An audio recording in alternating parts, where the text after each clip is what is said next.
Hello everybody, welcome to the stream. Hope you guys are having a good one. Today we are playing 9 hours, 9 persons, 9 doors. Hello everybody. Hello. How's it going? Ooh, Ree, hold on, you're hella quiet in my ears. Oh, sorry. Yeah, you're all the way up on my end. Oh, let me check.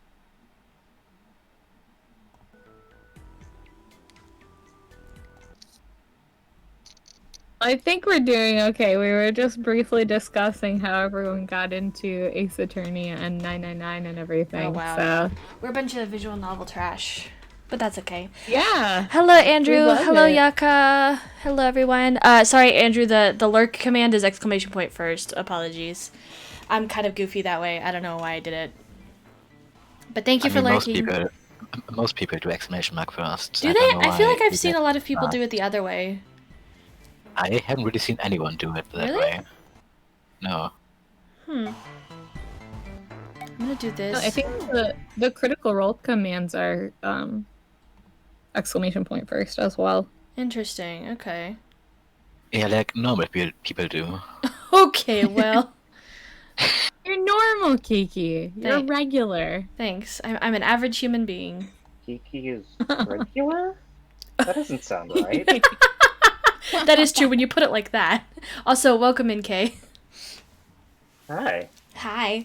Okay, so I'm very excited to get to this, but before we get to this, I want to know, Bea.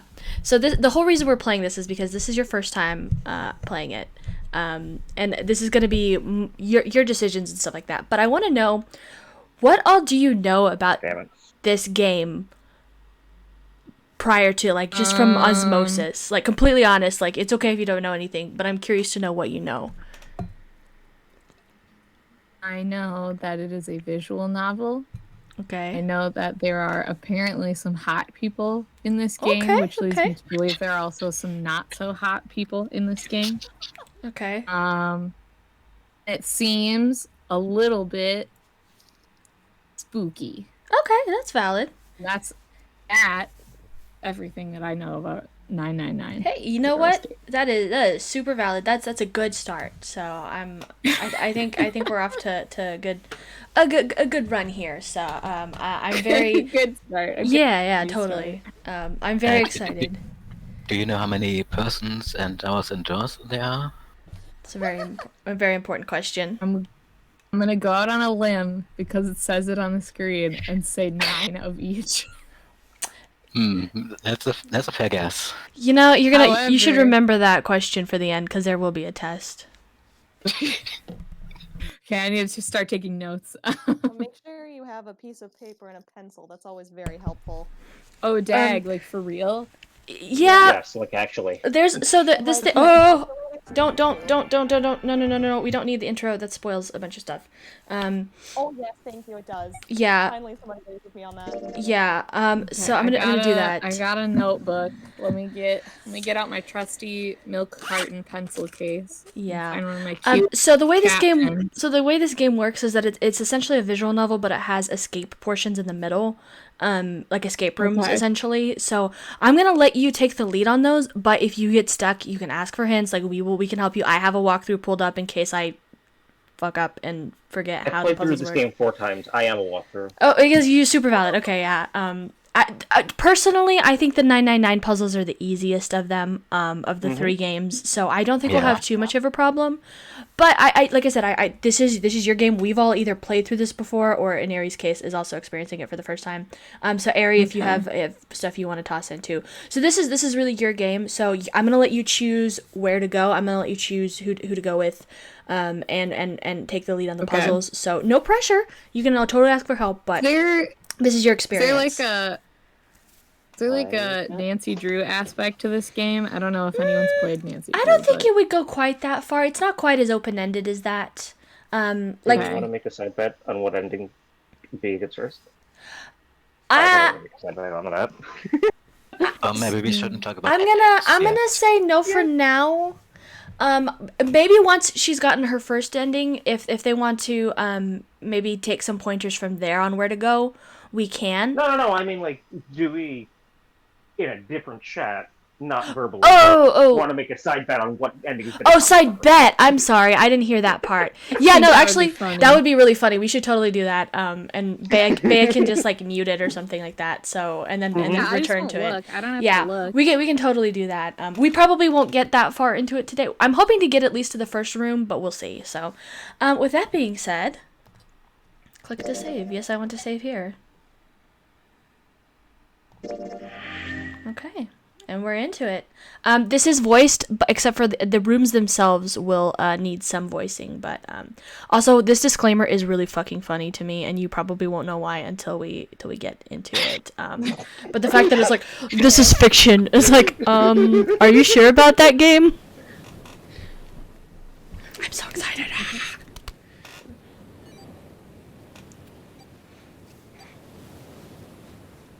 We're going to be playing in novel mode as much as possible too, so you get the best experience. So there's going to be a lot of reading, but I will take care of it. Thank you.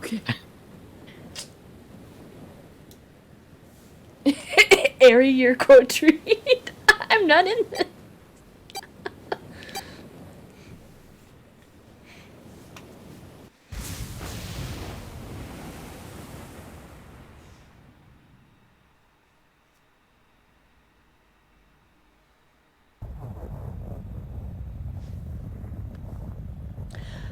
A loud noise startled Junpei awake, and his eyes snapped open. What the? As they adjusted to the light, he realized that he didn't recognize his surroundings. Ow! With a crack, Junpei's head connected with something metal. He rolled over and threw out his hand to steady himself, but he found himself groping at empty air. Whoa! His balance lost, and his still fuzzy mind struggling to understand what was going on, Junpei tumbled down to the cold gray floor. Ow! God damn it! Ah! What the hell? Switch that right back. Junpei glared around the room, still trying to determine where he'd woken up. The fall had shaken the last cobwebs of sleep from his mind, and finally he understood where he'd fallen from. A bed? A 3-level bunk bed, in fact. Junpei had fallen, apparently, from the topmost bunk. I fell pretty far. That really hurt. His shoulder hurt, his knee hurt, his hip hurt, his entire body hurt. He could feel a bump forming on his forehead where he'd slammed it against the low ceiling. Damn, my eyesight's kind of blurry. Must have hit my head. No, wait. That's not it. At first, he thought the tremor that ran through his legs was just another effect of his rude awakening, but as he looked around, he realized it was real. The whole room was shaking. An earthquake. But it's shaking too fast for that. Then again, Junpei had no idea what it was, if not an earthquake. Anyway, Junpei rubbed the growing bump on his head and gingerly climbed to his feet. His balance regained, he finally took his first good look around the room.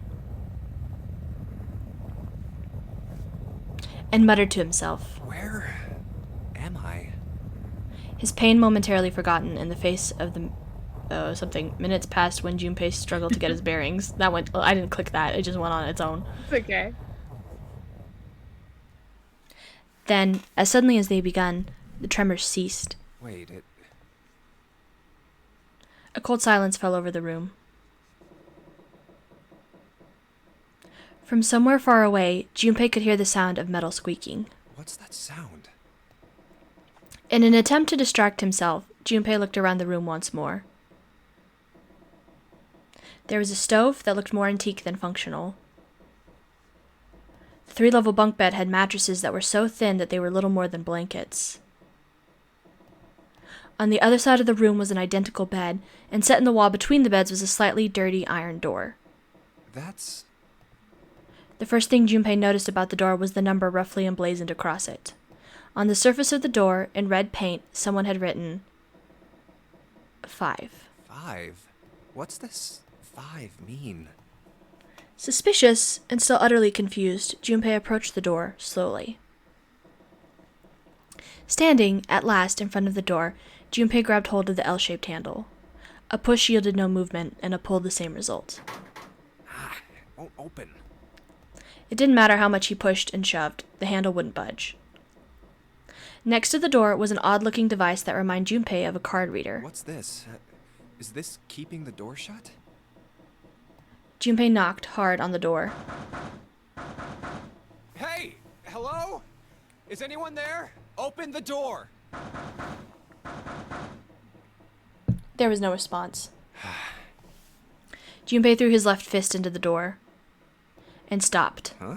What the hell is this? He wasn't really sure what else to say.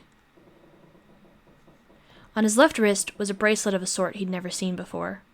In the center was a large LCD display. Watch. It doesn't look like one. 5. That's the same as the door. Great observation, Junpei. True, the numbers were the same, but he had no idea what that might mean. All he knew was that it was strange and new, and he wanted it off. Junpei flipped his hand over as if to remove a watch, but...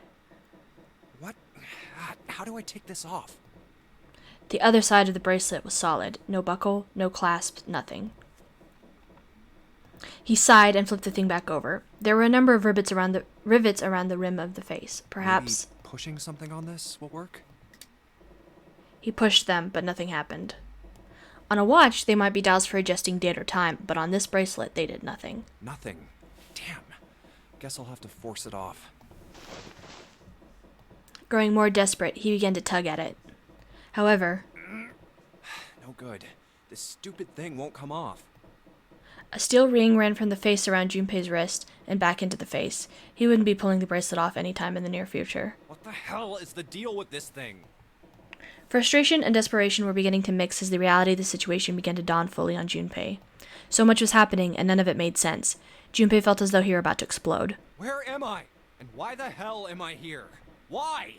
What the hell happened to me?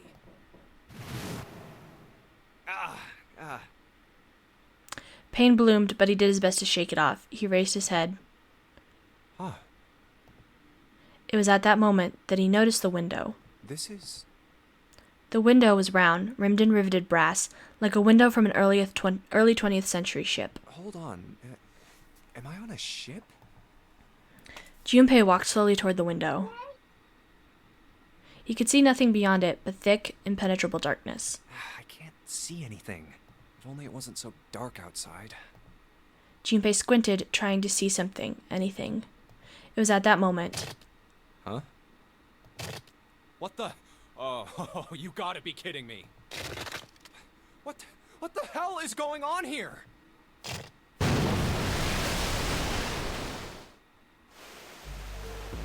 A crack split the glass of the window, and for a moment, Junpei stared at it. Then the window burst, and water began to pour into the room. What the hell? God. Junpei yelled and spun around. His feet slipped on the water already coming through the window. He ran for the door.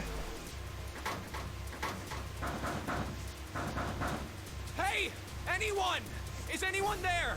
Come on, if you're there, say something.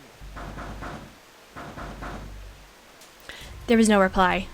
As Junpei screamed and pounded on the door, the water began to rise. It was now ankle deep on the floor and rising quickly toward his knees. It's not stopping. Not good. Not good at all. I need to find a way out, and fast. Junpei ran a hand across his forehead, brushing the sweat out of his eyes, and looked around the room. Oh, okay. Congrats, we made it to our first escape room!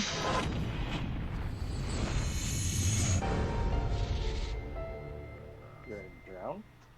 Yeah, so no pressure, Bea, but we're about to die. You Oh better my hurry up. gosh. Okay. Oh my gosh. I guess can we? Okay, I don't know what to do. here's What do we have to do? here's some instructions that'll probably help. Operations during an escape.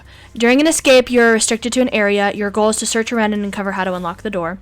There are items and hints in the room that will help you escape. It's essentially a click and point adventure game, sort of, at this point. Right. Click on a You mean location. button click. Sorry, thank you. As I was saying it, I was like, that's wrong, but I couldn't think of what the actual version was, so thank you. It's okay. Click on a location you find suspicious to search the room. Use Q or E to move around the room. Okay, so like we can go like bloop, bloop. So if you see anything that you want me to click on, let me know. I mean, I feel like we should look at everything that's in the room. Okay, any starting point? I don't know. Can you click on like the sink or that picture or something? Yeah, you have a preference? That's something. Let's look at the picture. Okay.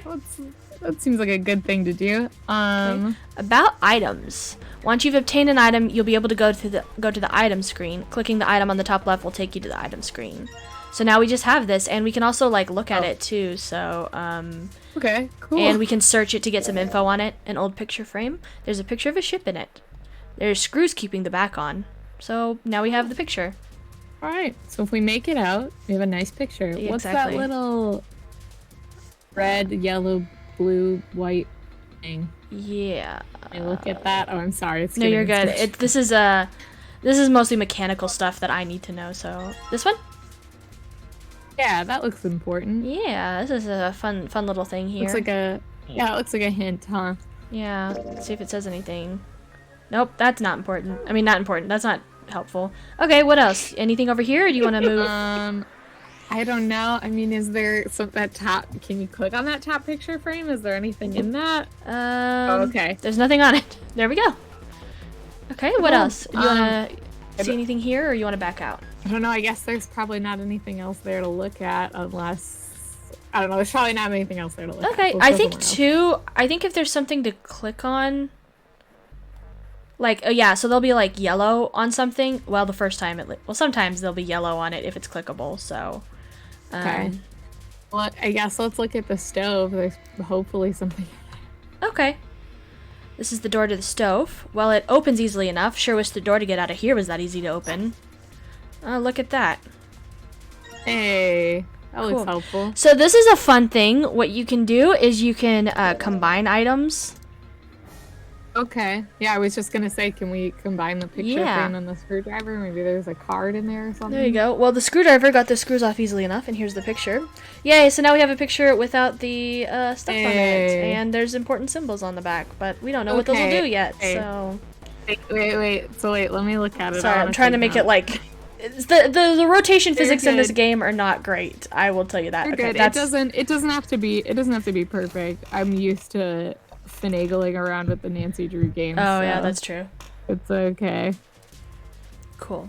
It's just hard though, right? Because I'm trying to be like, okay, brain, this isn't a Nancy Drew Yeah, game. I mean- It's similar-ish, but I'm like, Yeah, it's I a don't know good... what a Nancy Drew game consists of. I imagine this is a lot like a Nancy Drew game, except there's a lot more murder. Probably. It's you been a know while. what? You would be surprised. I mean, it's been a while since I've played. Really? It's been a while since I've played a Nancy Drew game, but there was a lot of murder.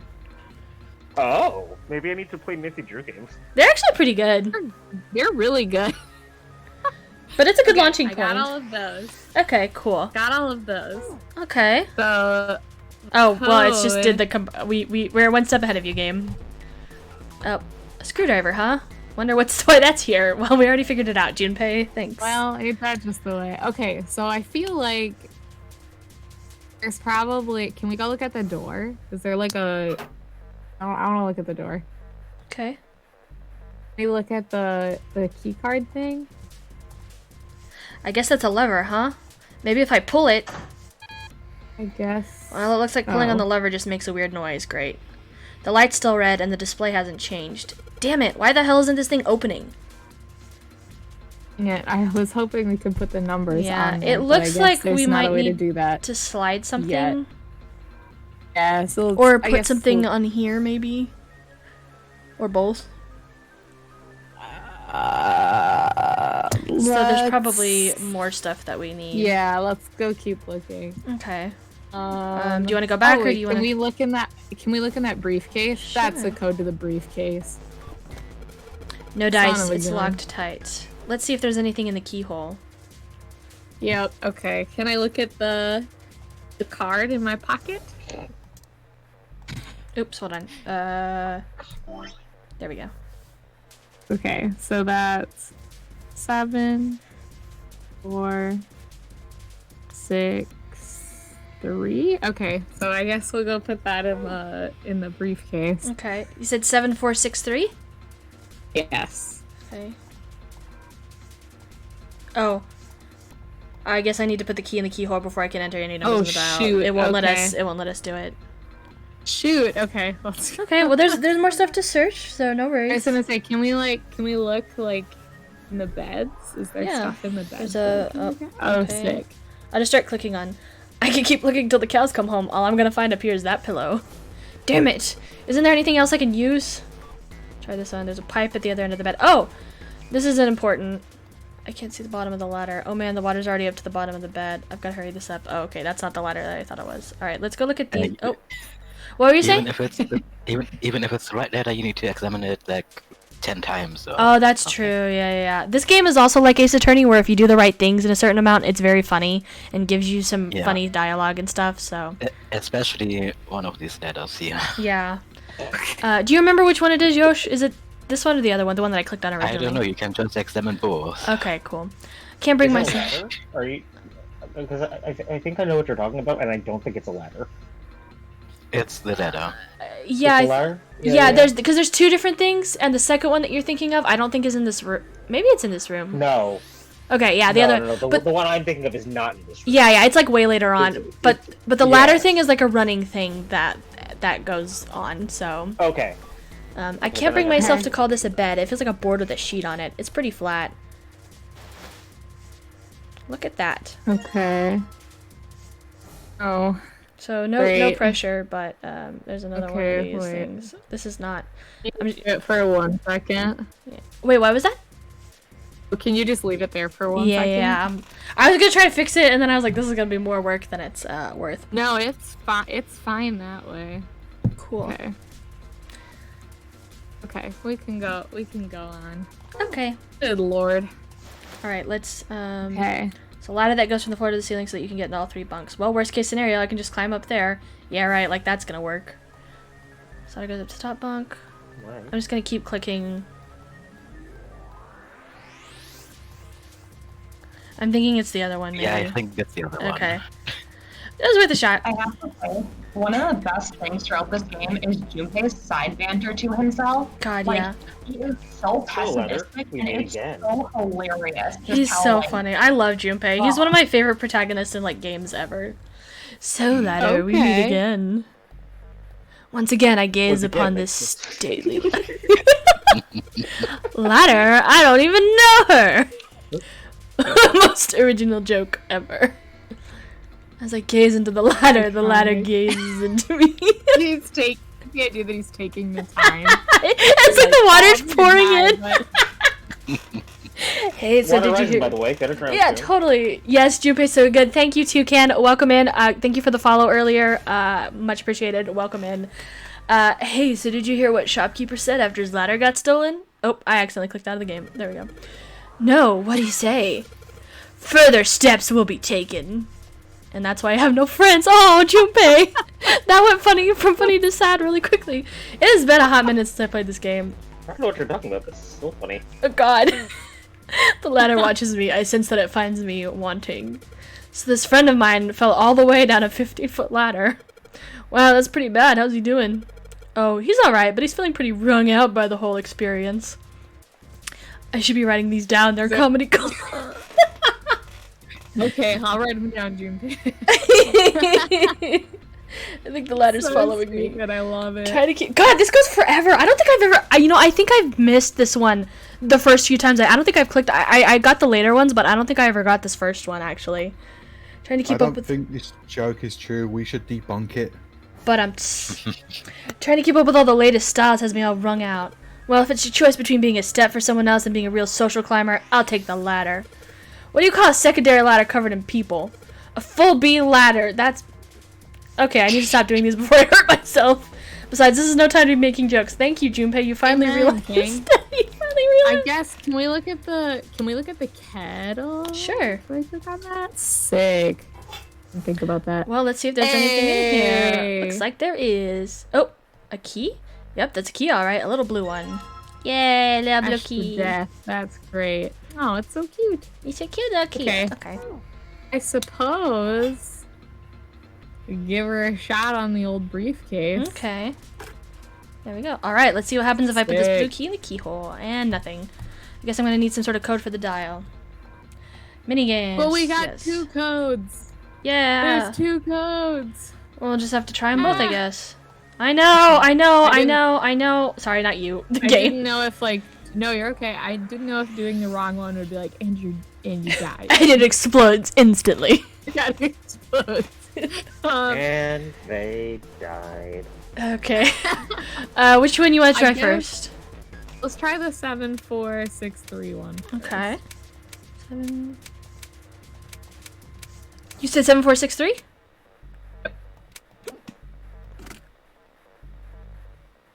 I guess Oh, that's a no. okay.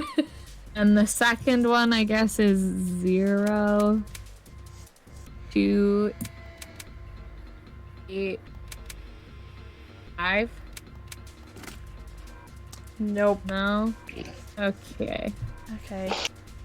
There also might be something that we're missing in here. It's been a hot minutes. I don't like this opening puzzle No, very it's much. okay.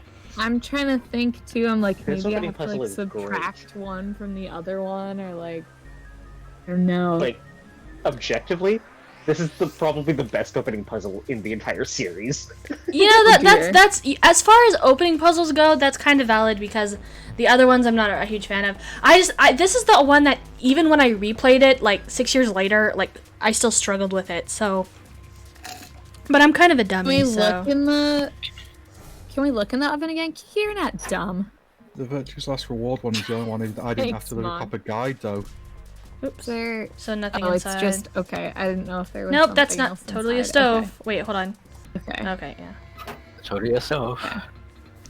So there's some other spots we Um, can look at too if you want. Okay. Not Yeah, a let's mimic go. at all. I guess let's. Okay, I'm Let's also done eating, go. so I'll be unmuted. Okay, thanks, Yosh. I guess let's go look in a different zone Okay. for a sec. It's lucky that the water hasn't gone up at all in all this time. I know, super great. Could you imagine if you actually had a Yeah. time limit doing this? I would lose my shit. Gosh. Can we look at what's that like on the wall on the left side? Can we look This at over that here? or no? Oh. Yeah. Oh, Oh, look at that. Okay. We got a small key It's red. another key. okay. I should probably Okay. pull out this key. We get voice acting again. Shoot. This is important exposition dump, so. Okay. Oh, what's up with my face? I look like a zombie. Navel Damn, mode. What the hell happened to me? How did I end up here? Navel Does this have a mode. novel mode? Headed back to my I- apartment and What'd you say, Yosh? Navel mode. Oh, wait. Oh, can I switch it? Oh, it forced me into adventure mode when we started this, Because so it I was assumed the it wouldn't. game. I assumed it wouldn't Yeah. let me go back into it. So. So, just to say this, this game was originally a DS game, and all this Navel mode It was the default. description stuff is on the touch screen, not in the DS version. Yeah. So you always read it when you play the DS version, but in this game they It gives you added the this option. Navel mode and adventure mode. So if you play on adventure mode, you never see all this touch screen. And text that That's you why I want to saw play in DS version. novel mode here because it gives you the closest experience to the original. So. Yes. Okay. Even as he said it, something in his mind opened and a memory bobbed to the surface. It was the last thing Junpei remembered before waking up in the strange room. It was past midnight when he came home. Junpei shuffled up the stairs and opened the door to apartment 201. Inside was his apartment, a small one-bedroom affair that ran him about $630 a month. He moved into it when he entered college, and so far he'd been there for 3 years and 7 months. I'm back. Not like anyone will respond. He stepped inside and turned on the lights. The fluorescent lights on the ceiling blinked and flickered slowly to life, as if waking from a deep slumber. Man, work was rough today. Their cold light illuminated the landscape he'd come home to so many times before. Everything was as he'd left it. The magazines piled up in the corner, the textbooks collecting dust, the CD cases covering the floor, the jeans and t-shirt he'd worn the day before, then tossed onto the floor. There was one thing that didn't belong, however. Huh? A breeze. The white curtain framing his window swayed gently in the cold wind. Huh. That's weird. Did I leave that open? Junpei walked toward the window, trying to remember if he'd closed it or not before he left. One of the panes was hanging open. He stuck his head out and looked around. Everything looks okay. I must have forgotten to close it. He closed the window. Then it happened. What? Junpei turned and found himself face to mask with a man dressed all in black.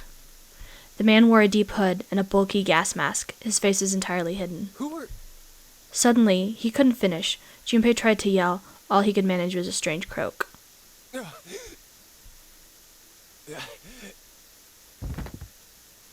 Junpei collapsed to the floor, a crumpled heap of limbs like a discarded puppet.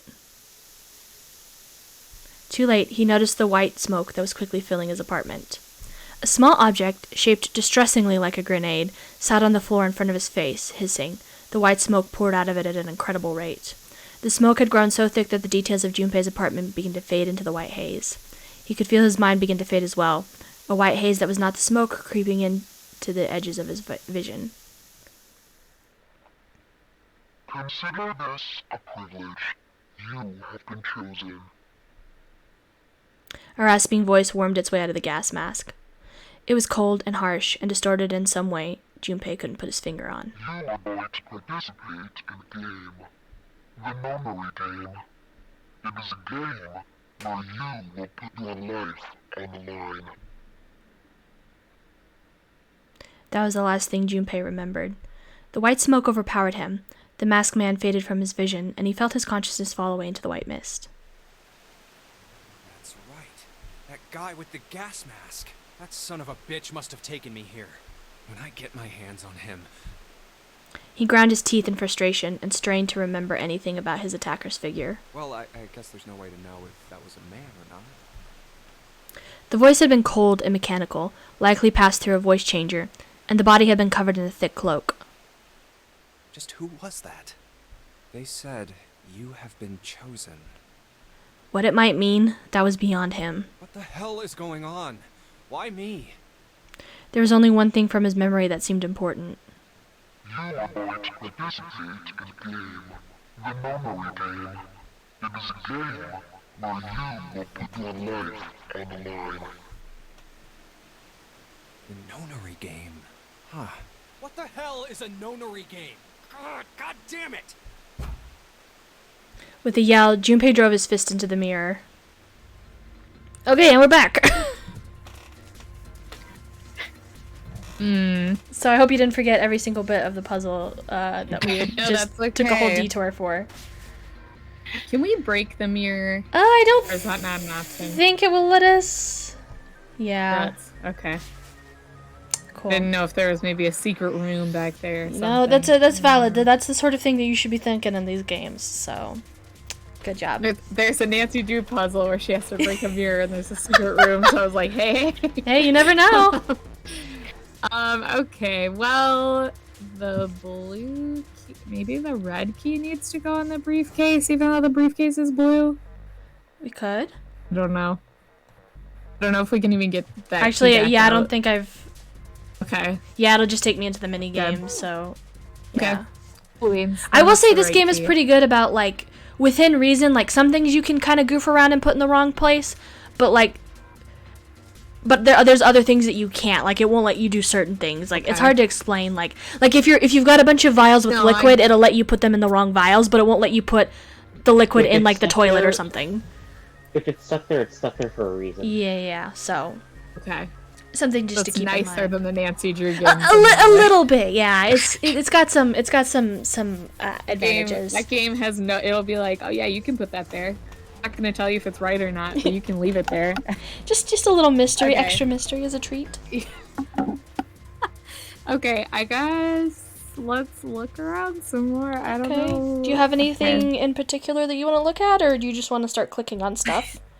I just want to start looking at stuff. I'm not Okay. sure what to do next. I'm gonna do Hey, this. sick. This is just like the blue It is briefcase. just like the blue briefcase. Cool. So I guess we let's try that one. I forgot that it does that. All right, let's Wonder stick if that we red can key unlock there. that. It's not opening. In fact, it's not doing anything at all. Great observation. Well, all right, I take that back. I guess I can move the dial now. Oh, okay. I forgot that 999 lets you yeet forward if it's too long. Okay, do you want to So, try? I don't know. I was gonna say at least. I guess let's just try it and see if Okay. it's right for that. Uh, We'll do the 7, 4, 6, 3 first, I guess.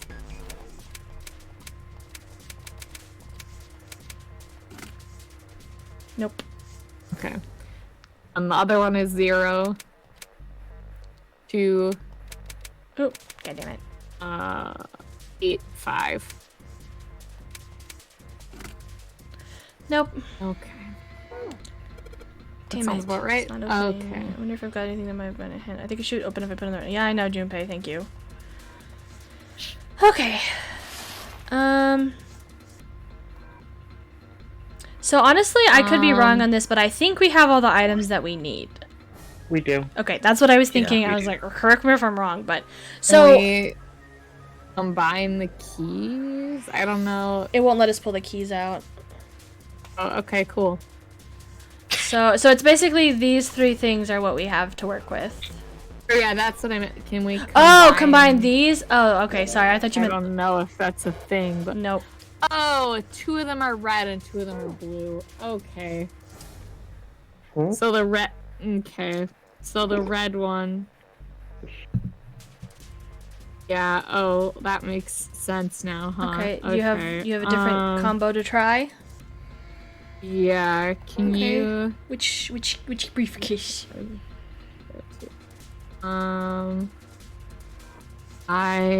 Give me 1 second. Okay, wait. Yeah, this no is worries. Red and this is blue. Okay. It doesn't matter. You can go to the blue one if we're Okay. on that one. So the blue one is 0, 2, 6, 3. I heard a click. All right, let's see if these numbers work. I turn to the key and hey, it looks like it's working. Yes. All right, let's open it up. Yes, it opened. Looks like there's something in here. What is this? A file? File screen. Oh yeah, we have files at any given point that we can look back on sometimes. So, all right, let's see what's in this file. Digital root. Okay, this is very important, so definitely take note because this whole game rides on this concept. Let's see here. Huh? Nothing. Oh, okay. Compute a digital root with the following steps. This is going to sound complicated, but I promise it's really not. Okay. First, add all the numbers in question to one another. If you end up with something greater than a single-digit number, add the digits to one another. For instance, if you have a double-digit number, add the number in the tens place to the number in the ones place. Keep adding digits in this manner until you have a single-digit answer. That final single digit is your digital root. Example, the digital root of 6, 7, 8 would be 6 plus 7 plus 8 equals 21. 2 plus 1 equals 3. Therefore, the digital root of 678 is 3. Example, the digital root of 1, 2, 3, 4 would be 1 plus 2 plus 3 plus 4 equals 10. 1 plus 0 equals 1. Therefore, the digital root of 1234 is 1. Does that make sense, Bea? Yeah, that makes sense. Okay, good. I know that's kind of a little overwhelming the way they approach it, but it's a very useful concept for this game. Yeah, no, it makes sense. Okay, good. I think that's the simplest possible way they could have approached it. Yeah, actually. I mean, I don't know. Maybe it's just the way my brain works. It took me a hot minute to realize what they were saying the first time. I was like, I don't understand. This is too much math. Yeah, I never really had any problems understanding. Okay, those. so I'm dumb. So I just keep adding numbers until I get a single-digit number. Oh, looks like there's something on the back of this thing. A notebook, a pen, a calculator, and a stack of key cards, huh? Oh, So we sick. have key cards. Okay, well, let's go open the Which hasn't other added to one the file then. screen. Okay. Okay, I know I don't need the calculator, thank you. I mean, I probably will, but not right now. Okay. Alright, what we putting in? Okay, so that one is 7, 4. Oh, I forgot to click on it. Sorry. It's okay. 7, 4, 8, 5. Ta-da! Yes! I unlocked it. It's opening. Stack of red key cards. Okay. Great. Okay, so I guess What let's is go this look at the briefcase supposed door. to be? Wait, what was that, Kay? I'm just wondering what that briefcase is supposed to be. I have no idea. Evil. Yeah, I guess let's look at that. I don't know, can I try some key cards? These cards with numbers on them. I'm pretty sure this is where I'm supposed to use them. Alright, let's slide these cards and see if they work. And...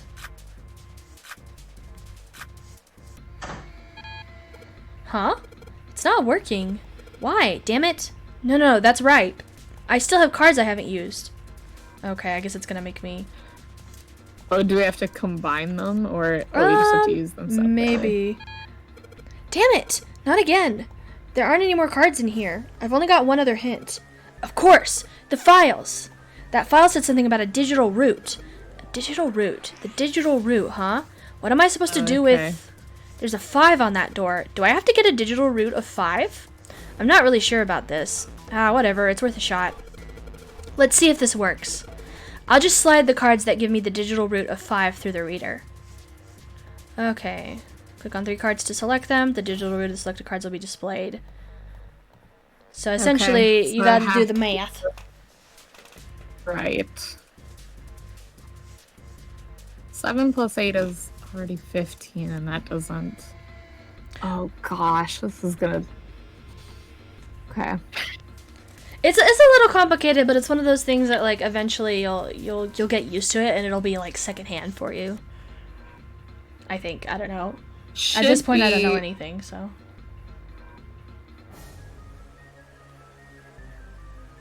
Let me think. 1 plus 6 plus 7. Also, if I put them Okay, up I have to do here. one- Oh, go ahead. Sorry. Oh, I was just gonna say do 1, 6, and 7. Okay. I was like, it'll show us down here too. So, Okay. there we go. All right, I think this is gonna work. There we go. That's a new noise. Huh? Did it just unlock? Well, that light was red and now it's blue. No doubt about it. There's nothing keeping me in here now. Time to go. I guess let's try to get the heck out of here. Yum. You did it! You escaped from your first escape room! Yay! You found it. I wish every time I left a room it said you found it. Oh my God. Accompanied by a wall of angry water, Junpei shot out of the room and into the opposing wall. Ow! So what kind of water? The water tossed around and turned him like a washing machine, and he only stopped rolling when he hit his head on the wall. My head. Wait, is it... Whew. That felt too much like being flushed down a toilet. Damn. Why do you know what that feels like, Junpei? Junpei struggled to... He doesn't know. Well, that's true, yeah. Probably from like a head point. Yeah. Junpei struggled to his feet in the still rushing water. Well, better than drowning, I guess. Also, I'm not going to go into a tangent on this, but I love Junpei's voice actor. I think he's amazing. Am I in a hallway? It's pretty good. He did a great job. Yeah. The water that had followed him out of the room was rapidly pouring out of the door. It flowed quickly down the hallway and slammed into the foot of the short flight of stairs. Just 5 steps, in fact. And at the top of this short staircase... A door. Another door. Okay, Bea, now we gotta escape again. I'm just kidding. Damn this water. Ugh. Let me go. Junpei leapt up the stairs straight for the door. Oh, yes, it opened. The door burst open, and Junpei exploded out of it, only to freeze in his tracks. What other possible response could there have been to what he saw? What? What the hell? His voice trailed off, and all he could do was stare. A polished floor stretched out before him, ornate staircases rising up from the edges, each one of them equidistant from the others. The stairs and pillars were solid wood, and Art Nouveau embellishments and decorations covered the walls and pillars. It looked like nothing so much as the entrance to a luxurious mansion from the early 1900s. This is the inside of a ship? Junpei couldn't help but wonder. Well, The water quickly filling the hallway behind him suggested that yes, he was. As he looked, a fresh wave rolled out of the room he'd been in, gathering speed as it moved toward the stairs. yeah, that's what I thought. This is totally, Wait, what the hell? A wave? Oh, shit! Shit! Okay, I gotta get out of here. Junpei spun around, his wet shoes squeaking in protest on the polished floor, and ran towards the tremendous staircase in front of him. Sea deck.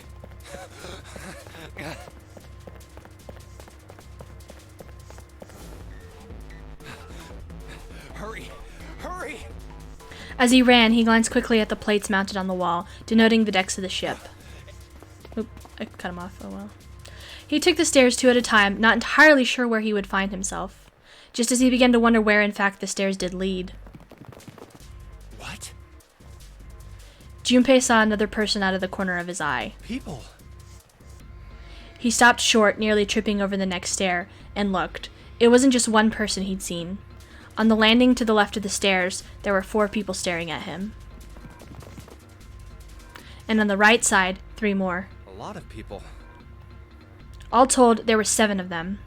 It looked as though they had been on their way down the stairs. They'd stopped short when they saw Junpei, their eyes wide. He'd done the same, of course, and now they stood there staring at one another. Junpei didn't move, one foot placed awkwardly on the next step, in the middle of a stride. Who were these people?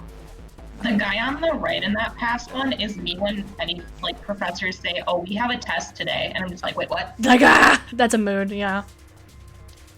This entire interaction lasted only a matter of seconds. The woman spoke to Junpei, and time began to move again. I guess it's another one of us now. A dancer. He fucking says that out loud. The woman was dressed, Junpei thought, rather like a dancer. Yeah, woo, more characters! Her clothes covered very little, and her prodigious jewelry little more. No, I'm not. You better get moving. With no further ceremony, she ran straight past Junpei towards the doors behind him. Okay then. The sudden proximity of a woman with such striking assets left Junpei momentarily stunned. But the others wasted no time and quickly followed the strange woman. Silver hair. Huh? I freaking forgot that he says all this shit out loud. The first to pass Junpei was a young man with silver hair. He threw a quick glance in Junpei's direction as he ran, muttering. One of us, huh? What? Nothing. It's Silver the Hedgehog himself. What'd you say? I said it's Silver the Hedgehog himself. Oh, yes, personified, indeed. Following him was an older man, his face calm and without fear. Soft wrinkles sprouted from his eyes, and he came close enough as he passed for Junpei to see wisps of gray in his hair. His composure and shock of hair struck Junpei as rather like that of an elderly lion. Going up won't do you any good. There are 2 doors, but neither of them will open. Wait, hold on. The doors won't open? The next to speak to Junpei was a girl with pink hair and a high voice. Come on! Aren't you coming? You gotta hurry! Her small hand was wrapped around the wrist of another man. His eyes were closed, almost as though he were sleeping. His features were graceful, almost serene, and he was dressed rather elegantly for someone his age. Something about his posture seemed very refined, and Junpei couldn't help feeling he was noble and dignified somehow. He'd certainly never seen one, but this man seemed like what Junpei had always imagined a prince would be like. That's 9 of us then. Hey, Bea, did you recognize that voice? Yeah, wait. Don't tell me. I gotta figure it out. Okay, well, Figure it he'll out. talk more later. We'll All of the proceed. cards are in hand. What does that mean? Taliesin Jaffe? Yes, it is. Yes. I was so excited to get to this part because I knew you. I know he's your favorite. So this was like I barely heard him say 2 words, and I was like, locked on. This was like the big selling point. One of the big selling points for me to get Bea into the series was I was like a huge chunk of the Critical Role cast does voices across the series. So first one. we love it. Junpei opened his mouth to ask what the other man had meant, but the girl with pink hair rushed past him. Wait! They're gone. Just what is going on? There's an old man like a lion, a girl with pink hair, and a prince, and I have no idea what they're talking about. He turned just in time to see 2 more people running toward him. One of them had hair like a bird's nest and looked as though a stiff breeze might topple him. And the other was a veritable mountain of a man. Huh?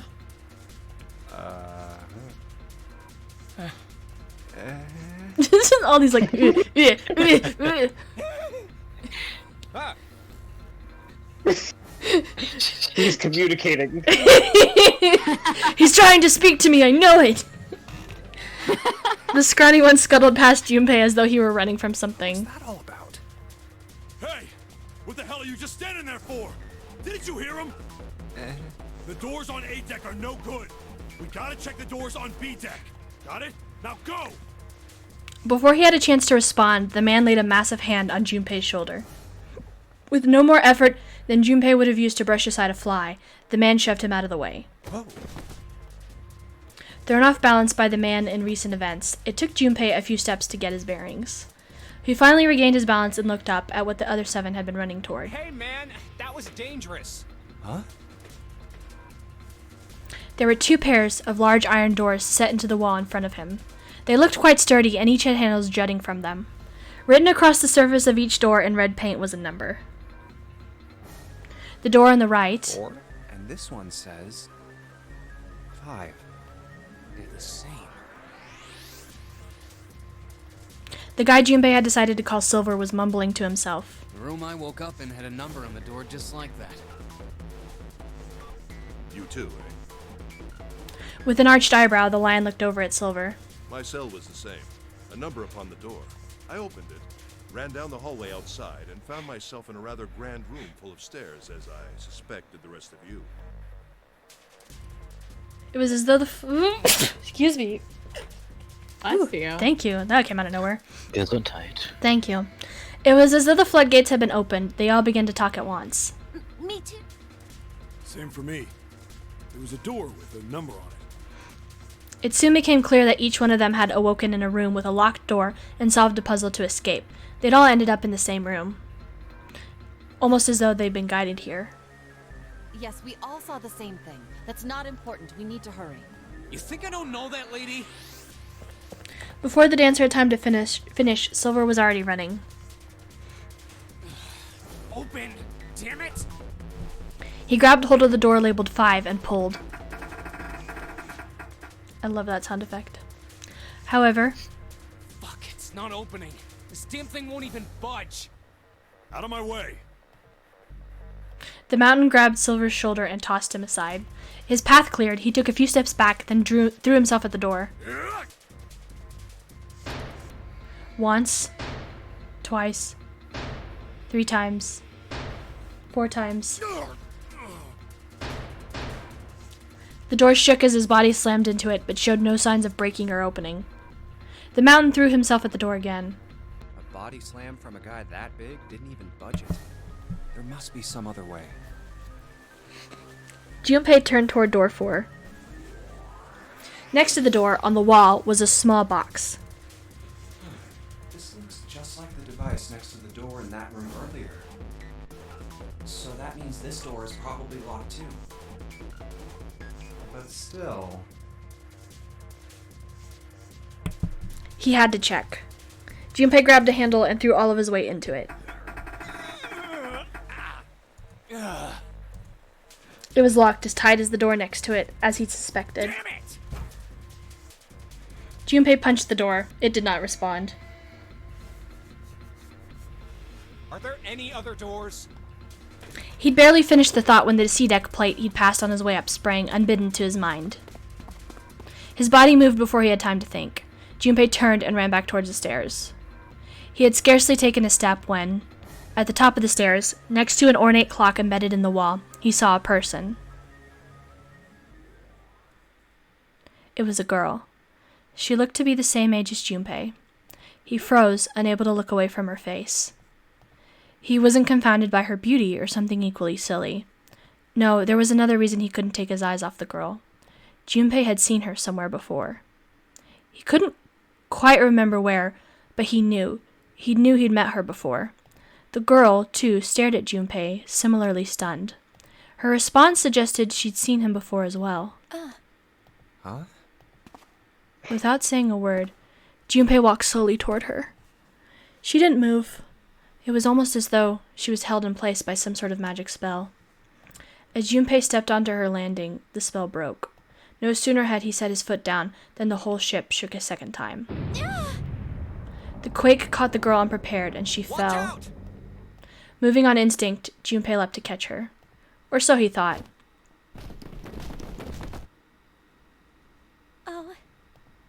Her face was far closer than it should have been, mere inches from his own. Yeah. He was flat on his back, and she had landed squarely on top of him. The girl seemed as confused as he did, and her face suggested she still hadn't fully recovered from seeing him. For a moment, that seemed to stretch for a very long time. They stared at one another. The ship stopped shaking. Everything was quiet. Water could be heard from the bottom of the ship, lapping faintly at walls and ceilings, but eventually that faded as well. The silence was complete, a thick, muffling blanket. At last, the girl opened her mouth. Oh my gosh! Is that you, Jumpy? Jumpy. Jumpy. Her words echoed through Junpei's head, and suddenly his memory returned. Oop, Akane. Why hadn't he realized it before? The girl was Akane Kurashiki. She and Junpei had been friends in childhood. They'd gone to elementary school together for 6 years. But what was she doing on the ship? Her soft eyes were only inches away from his own. He could feel the warmth of her face. Feelings he'd thought long forgotten began to work their way to the surface. He could feel his face heating up. At that moment... Oh. Don't force me out of... A speaker crackled to life and a cold, eerie voice filled the room.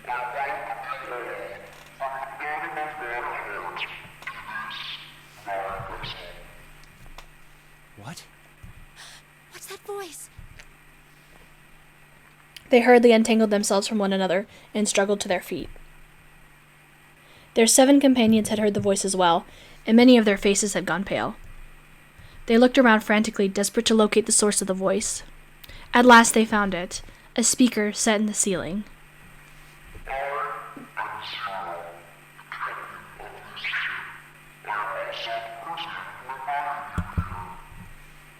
The voice was harsh, obscured occasionally by the crackle of static. This is... Junpei recognized it. How could he have forgotten it? That guy in the gas mask! Hey, asshole! What the hell is this? Come on out here. I want to get a look at you. What do you mean to do to us?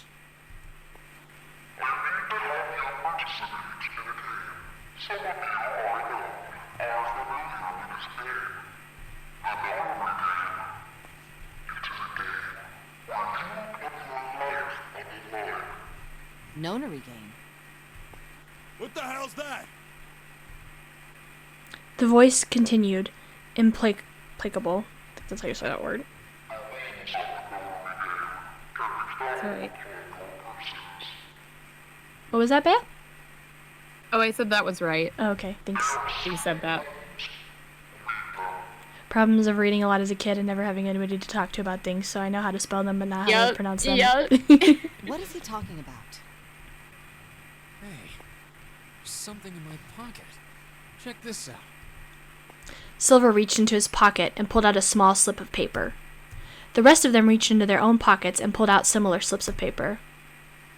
Junpei followed suit and dug into the pocket of his pants. He felt the telltale crumple of paper slightly damp from his earlier ordeal. Hey, I got one too. Then it would seem Zero has seen fit to grace us each with a letter. Would you mind terribly reading it to us, young man? His request had been delivered to Junpei, who, after a short moment of surprise, did as he'd been asked. On this ship, you will find a handful of doors emblazoned with numbers. We will call them the numbered doors. The doors in front of you are a pair of the same. The key to The opening same these clever and numbered straightforward doors are way the that we numbered name things in bracelets that each science. of you Totally. Doors with numbers. We'll call them Number doors. numbered doors. Numberus Put Doris. numbers on your numbered bracelets Oh my god. and find that the digital root of that number is equal to the number of that door. The door will open. Only those who have opened the door may pass through. There are, however, limits. Only 3 to 5 people can pass through one numbered door. All those who enter must leave, and all who enter must contribute. So this thing on my arm is a bracelet. He glanced around. It looked like everyone else had one as well, and had come to much the same conclusion. The purpose of the game is simple. Leave this ship alive. It is hidden, but an exit can be found. Seek a way out. Seek a door that carries a 9. No joking, that line gives me chills no matter how many times I hear it. Oh no.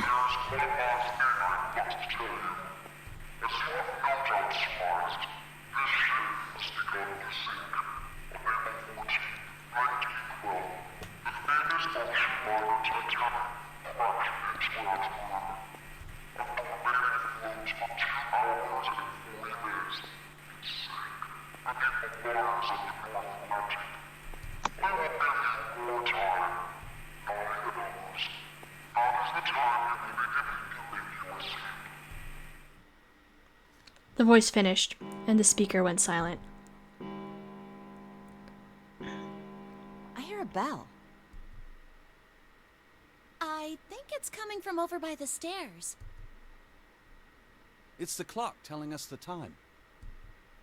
Everyone had their eyes on the antique clock embedded in the wall. 7, 8, 9. The sound of the 9th bell faded away. The 10th never came. It rang 9 times, so 9 o'clock then? I think it's 9 p.m.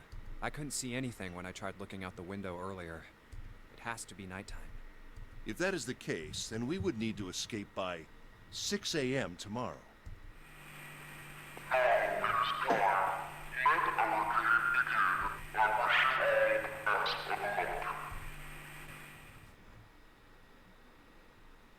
The speaker went silent and did not speak again. Hey! You bastard! What do you mean by that? Come out here, you asshole! That guy won't stop shouting. The silver-haired guy is Elizabeth's favorite character, so just so you know. And the others. Okay, that I actually did remember. Okay, fair I enough. didn't realize it was from Zero Escape. Okay, valid.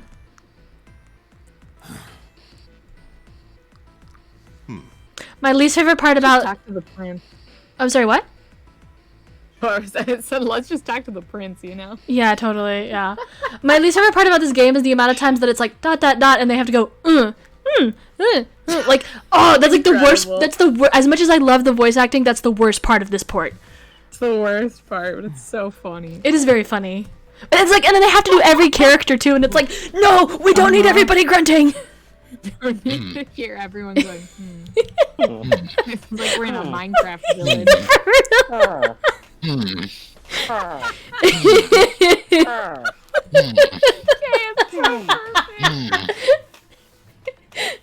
Oh god. Junpei too was consumed by his thoughts. Oh my god. Way too many questions. Who is Zero? What's the Nonary game? What's it for? Is he some nutjob just doing this to mess with us, or does he have some other purpose? Why pick me? Like Sword Art Online all over again. You die in the game, you die for real. And the others. Why are these 8 people here? And the most confusing of them all. Why is Akane here? I love her so much. Oh. Her sprite is so pretty. I haven't seen her since elementary school. Why her? Why now? Coincidence? No. There's no way. There has to be a reason. I don't know what exactly, but there has to be. Very well. The lion's voice seemed oddly loud in the silence. Standing around here won't do us any good. Best we get moving, don't you think? Get moving? Are you planning to open the numbered doors? Hey, wait! But don't tell me you're actually gonna do what this Zero says. No, that's not what I mean. The lion shook his head, mildly annoyed. I'm saying let's find another way. After all, we haven't really examined this place yet. What? Where have we not looked? Everyone searched A-Deck already, right? Yeah, we were kind of in a rush though, so we probably missed some things. Why don't we check out the lower floors first? We should see how deep this place goes. I can work with that. Then let's go.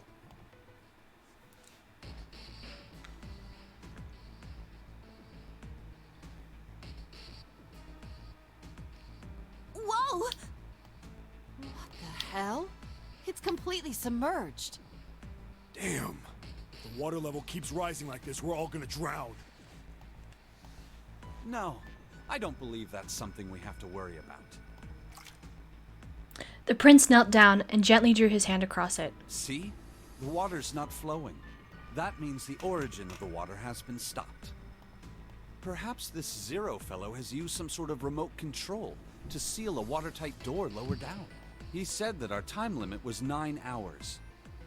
In other words, this water won't rise for 9 hours. Then you're saying we won't sink till then? Well, that may be a little too optimistic. No point to wishful thinking. That's depressing.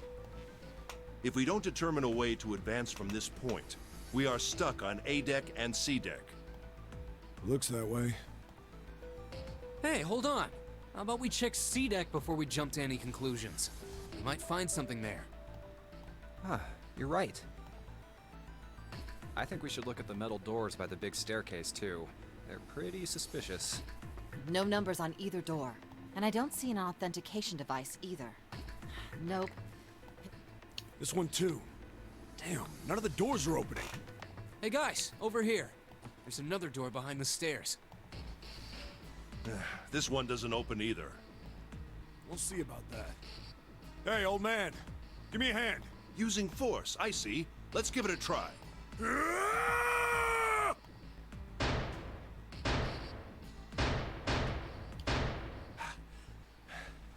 It won't budge.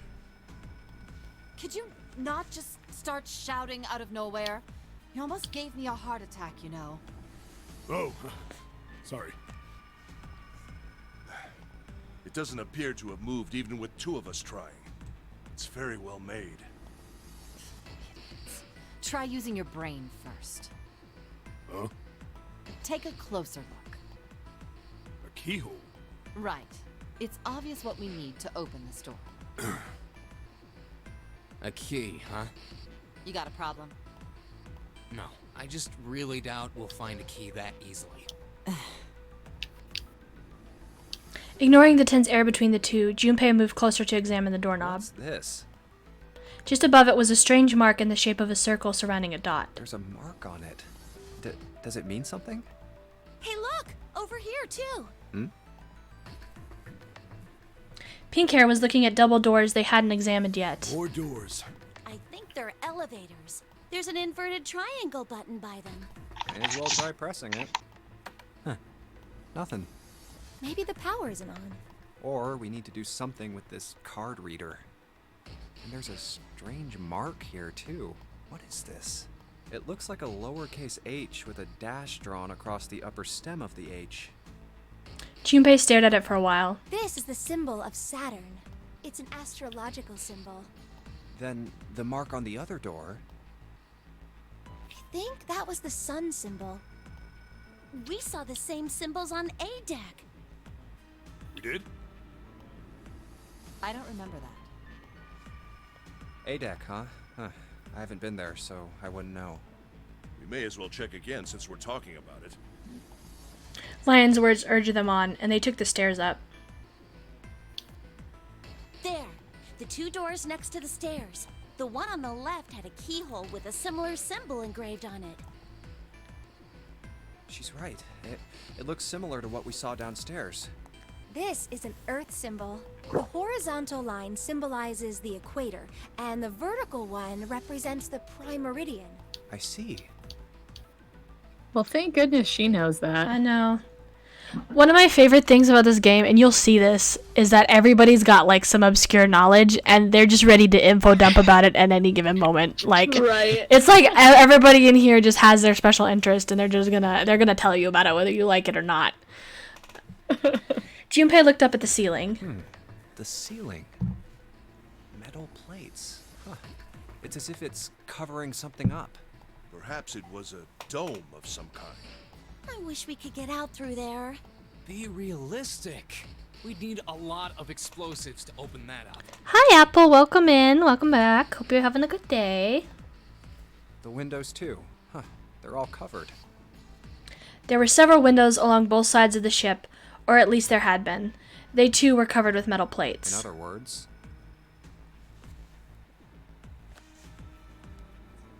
we're trapped. All the exits go nowhere. Junpei was not happy. The girl with pink hair spoke up. Well, I'm sure they go somewhere. We just can't open them. Then the mountain spoke. You don't know that. For all we know, they just open into walls or take us in circles. The prince did not agree. No, I'm sure they go somewhere. Otherwise, what point would there be? And we can open them. Well, 2 of them at least. Oh, you mean the numbered doors. All eyes turned towards the doors with numbers on them. The atmosphere in the room grew tense. Hey, wait a minute. I think I said this earlier, but I don't think we should do that.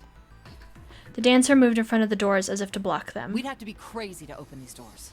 If we do that, we're doing exactly what Zero wants us to do. Suddenly, everyone began to speak at once. May as well give it a shot. Can't stay here forever. Yes, I'm in favor as well. No, I'm totally against this. But shouldn't we at least try? We don't know what'll happen. We should stay here. We don't have time for that. In 8.5 hours, this ship is going to sink. The clamor of voices made it next to impossible to determine who was saying what. Their arguments grew more and more intense until people were shouting and screaming at one another. Hey! Oops, cut him off. They fell silent, and all eyes turned to Junpei. He felt each stare burning into him, but he refused to flinch. Before we try and decide where we're going to go, there's something else we ought to do. What's that? We need to exchange information. We don't know anything about each other. I want to know who you guys are, where you came from, why you ended up here. Don't tell me you aren't curious too. They were silent. Some of them looked the other way, or bit their lip, or crossed their arms and stared at the ceiling. But one of them spoke up. It was Akane. I agree. I think Jumpy is right. Jumpy? Oh, I'm sorry. I'm talking about him. I just call him Jumpy. His name is Junpei.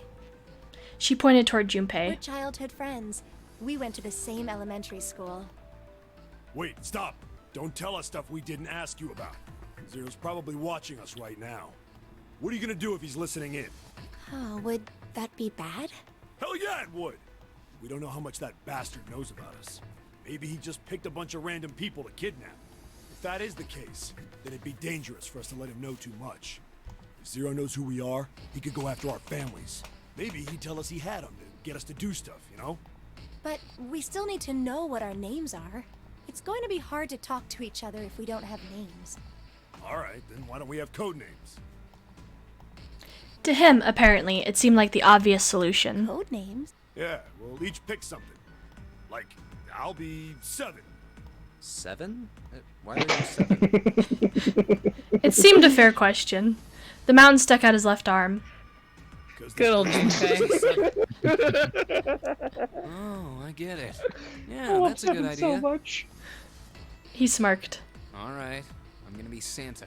Any of you chumps So Japanese. No? Well, San means 3. So, I'll be Santa. You know, like Santa Claus. Fits, don't you think? Then your bracelet number. Yeah, it's got a 3 on it. Good job, Grandpa. Creative names, yes indeed. Just like the mountain had done. Like, huh? But you're good. I like the idea of him being like, do any of you guys know Japanese when Akane and Junpei are both obviously Japanese? Yes, like very clearly. Like, oh, just wondering. Like, you know. Silver thrust out his left hand. Sure enough, the face of his bracelet read 3. Very well then. I'll go next, shall I? My bracelet number is 1. Given that, I think Ace seems appropriate. I'll be Lotus then. As I'm sure you all know, it has 8 petals. Which means, of course, that my bracelet number is... As I'm sure you all know. You know, just assuming that everybody just happens to know, have that tucked away in their brain. He's a Lotus. Appreciate it if you would call me Snake. My bracelet number is 2. Since Ace has chosen cards, then I choose dice. Snake eyes, clearly. Which is particularly relevant given that I am blind. You can't I knew it. He kept his eyes closed during the entire ordeal, which had suggested something strange, but to hear it said so casually, it was something of a surprise. Everyone seemed a little nervous at the prince's proclamation, but no one seemed to know how to react to it. Me next. Snake's the best. I agree, Toucan. I love Snake. These people are really good at names. Yep. Yeah, Snake's my favorite character. Yeah, he was my like very creative. Super creative, yeah. Snake was my OG favorite. I go back and forth sometimes nowadays, but like when I first saw him, I was like, "That's him. That's my favorite boy." I mean, you know who my favorite's gonna be. I mean, I was gonna say that's why. That's why when we were talking about it, I was like, I'm not gonna. There was one thing that I wanted to throw out, but I was like, I know it's gonna sway it very heavily in the favor of this one because it's Taliesin Jaffe. So. I don't have a choice. He could be the worst character in the whole game. I'd be like, well. I mean, you never know. We're Unfortunately. not through this game yet. You never know. Snake looks 50. Wouldn't call him a boy. He's a boy at heart. He's a boy at heart. Best grandpa. Well, yeah. You know, that's fair. There's other grandpas in this game too, so keep that in mind. There was one person, however, well, not officially grandpa, but like they call him grandpa anyways. There was one person, however, who didn't seem to be surprised in the least. The girl with pink hair. Wait, I just thought of something. What? Zero Escape, 9 hours, 9 doors, 9 grandpas. The remake we all joke need. today, guys. Good job, good job. You know, like a 4-leaf clover. Excuse Good me. luck, right? Looking almost bored, she held out her left hand. The face of her bracelet showed the number 4. Clover, yeah, Black Clover, yeah. They come around to Junpei. He held out his bracelet. All right, my number's 5. So my code name is gonna be. Why have one? It's not like there's any point to it now. The dancer cut him off mid-sentence. I mean, we all know your name already. You're Junpei. Oh. He's so crushed. They all nodded. Akane stepped forward nervously. Then you should all call me by my name too. Because, I mean, it doesn't seem... It doesn't seem fair to Jumpy. You're thinking it's not cool for you to hide your name after you told us his. I also agree, Clover. I love her so much. She's my other. I go back and forth on Snake and Clover a lot, depending on the day, and other characters too. But yeah, definitely. Akane fidgeted awkwardly. Junpei decided he had to do something. What's your bracelet number? It's 6. She hesitated for a moment, then held out her left hand. As she'd claimed, the bracelet's face showed a 6. Junpei looked at it for a moment and thought. All right then. Why don't we call you June? June? Yeah, you know, it's the 6th month of the year. So you're June. Jumpy? Akane kneaded her hands and looked up at Junpei, uncertain. He smiled back at her reassuringly. Are you good with that? Yeah. She thought about it for a few more minutes, then seemed to come to a decision and gave Junpei a small nod. Okay then. I like to think that Junpei thought of his favorite nickname and he just wanted to say it and Lotus like, no, don't, and he was just disappointed. Just Like, like, the most "Oh." disappointed moment of his life. He just like deflates. Wait, so who were 7 and 9? 7 is the mountain guy. He just goes by 7, and we haven't gotten to 9 yet. right. So 9's coming up. Oh yeah. Oh yeah. Okay. Yeah, 7's literally 7. Super original there, sir. Their names decided, Junpei ran over them quickly in his head. So this is how everyone breaks down. 1 is Ace. 2 is Snake. 3 is Santa. 4 is Clover. 5 is... 6 is June. 7 is 7. And 8 is Lotus. That means 8 of us have revealed our bracelet numbers. The only one left is...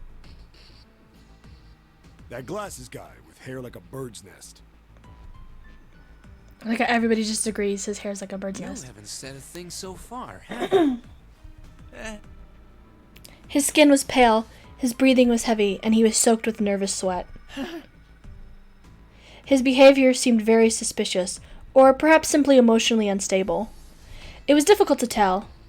Whatever the case, it seemed clear that he had only a fingertip's worth of grip on his sanity. Hey, another grip. Yep.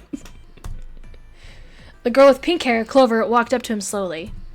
Excuse me. She put her hands on her hips and eyed him suspiciously. What number are you?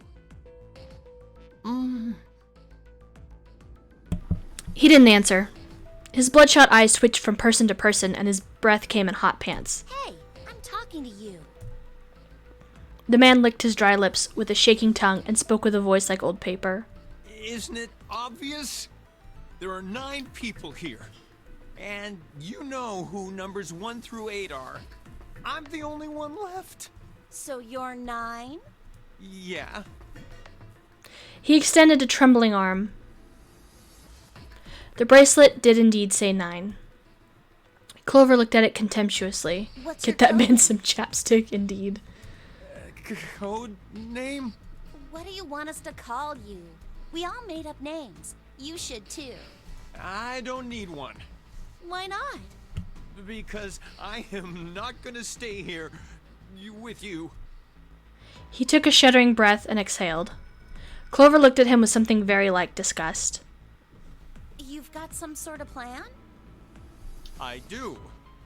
Yeah? What's that? You sure you want to know? Yeah? All right. Let me show you. I'm gonna do this! By the time they realized what he was doing, it was too late to stop him. The man's body moved like a snake's. In the blink of an eye, he had slid around behind her and wrapped his arm around her waist. Hey! What the hell do you think you're doing? Silver, Santa, leapt forward toward Clover and the 9th man. He was halfway there when... Stay back! Suddenly, the man's hand dove into his pocket. Ah. What you got there? A knife! Oh, no! He held it to Clover's pale, quivering neck. If you get any closer, I'll cut her open. Yeah, that's right. The man's smile was neither friendly nor reassuring. Sweat poured down his neck, soaking the collar of his shirt. Clover, are you all right? The prince, Snake's voice, sounded oddly concerned. Yeah, I'm fine. Stranger danger is a phrase for this very reason. Yep, you're right, Apple. This is a great example. Her voice shook, making her words even less convincing. What the hell are you trying to do? I told you. This is my plan. What are you gonna do to her, you sick son of a bitch? Don't worry. I'm not gonna do anything to her. If she just does what I tell her to, I'll let her go. He started to move backwards, slowly, keeping his grip on Clover. Slowly. That's right. Just follow me. Keeping their distance, Junpei and the others followed. Eventually, the man reached the wall. He gave a start as his back touched it, then glanced around quickly and spoke. Here. Verify. The left. Look on your left. Do you see the device on the wall? Place your hand on the scanner panel, the round part. What if I don't? The man's nostrils flared and he looked like he was about to choke. Are you an idiot? What do you think? I could slit your throat right now. I'll kill you if I have to. All I need is your bracelet. Just do it. Do it now. He pressed the knife against Clover's neck, hard. Okay, I'll do it. Slowly, she stretched her left hand out towards the device. Like the... Her back was to it, and she had to feel around for a moment before she found the circular panel. It made a cold electronic noise, and on the display above her hand, an asterisk appeared. So that's how it works. He called that round part of the device the scanner panel. If we put our left hand on it, our bracelet number gets entered into the device. Then...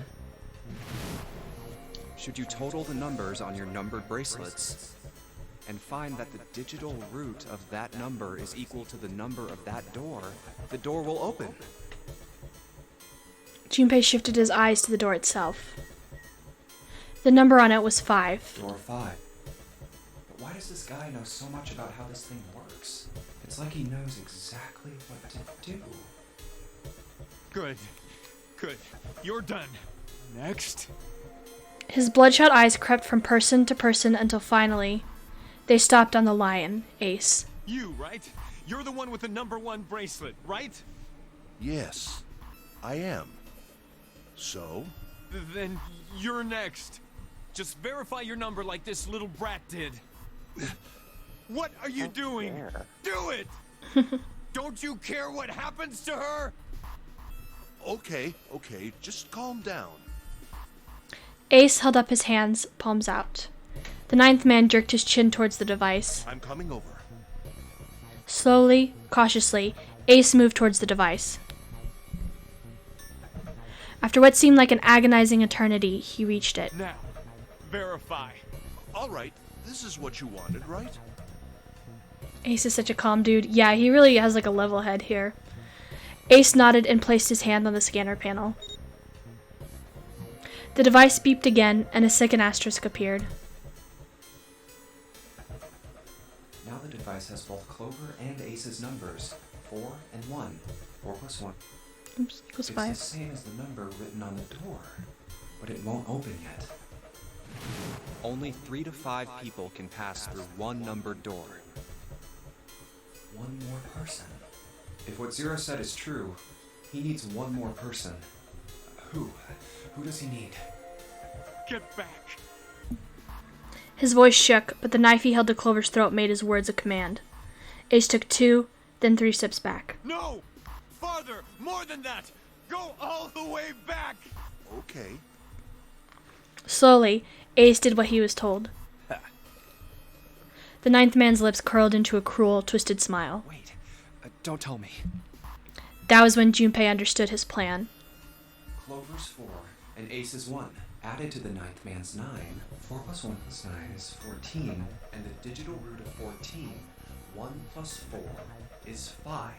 In other words...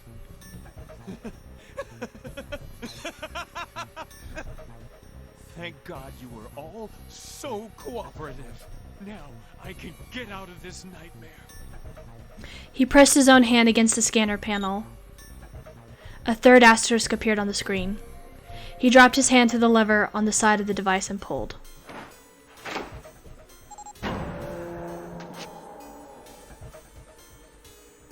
The door opened with a heavy, metallic groan. Good! I don't need you anymore. He let go of Clover.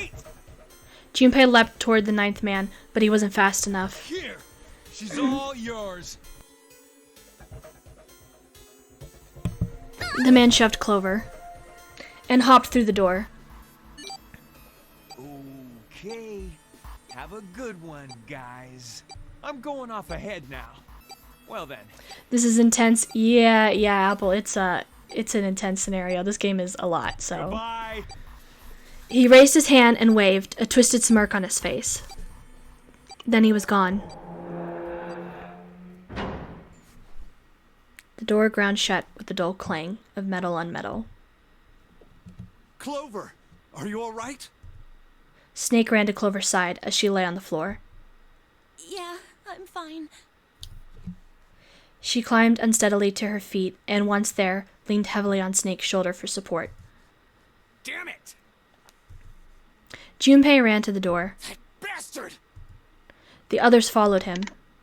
Several pairs of hands grabbed hold of the handles and pulled. Open, damn it! They grunted and strained, but... Shit! It won't budge. That was when Lotus, the dancer, spoke. Her voice was quiet. Do you hear something? Like, what? Like some sort of beeping. Junpei pressed his ear against the cold metal of the door. The others did the same. You're right. I can hear it too. Apple, that's super valid. If you watch through this game, you'll realize why that would be really hard to do. The story really only works as a game, but super valid. What is it? Then they heard something else. It was the ninth man. Why is it stopping? God damn it! You lied! Lied? This wasn't supposed to happen! This is wrong! This is wrong! His voice shook with fear. Safe on the outside, they stepped back from the door and looked at one another. What is happening in there? Open the door, please! I'm begging you! Help me! Please get me out of here! Get me out of here! Ah, God damn it! Junpei grabbed hold of the device. He slammed his hand on the scanner panel. Nothing happened. Why? Why won't it work? Engaged? Is it because it's occupied? Apple, kind of something like that. It's hard to explain without spoiling it. But definitely, I would watch a playthrough if you're interested in it, just because it just really doesn't work. But it's for a very good reason. Oh my god, there's no time left! Listen, I was lied to! He lied to me! He put me in here! It was him! He killed me! It was him! Pronouns.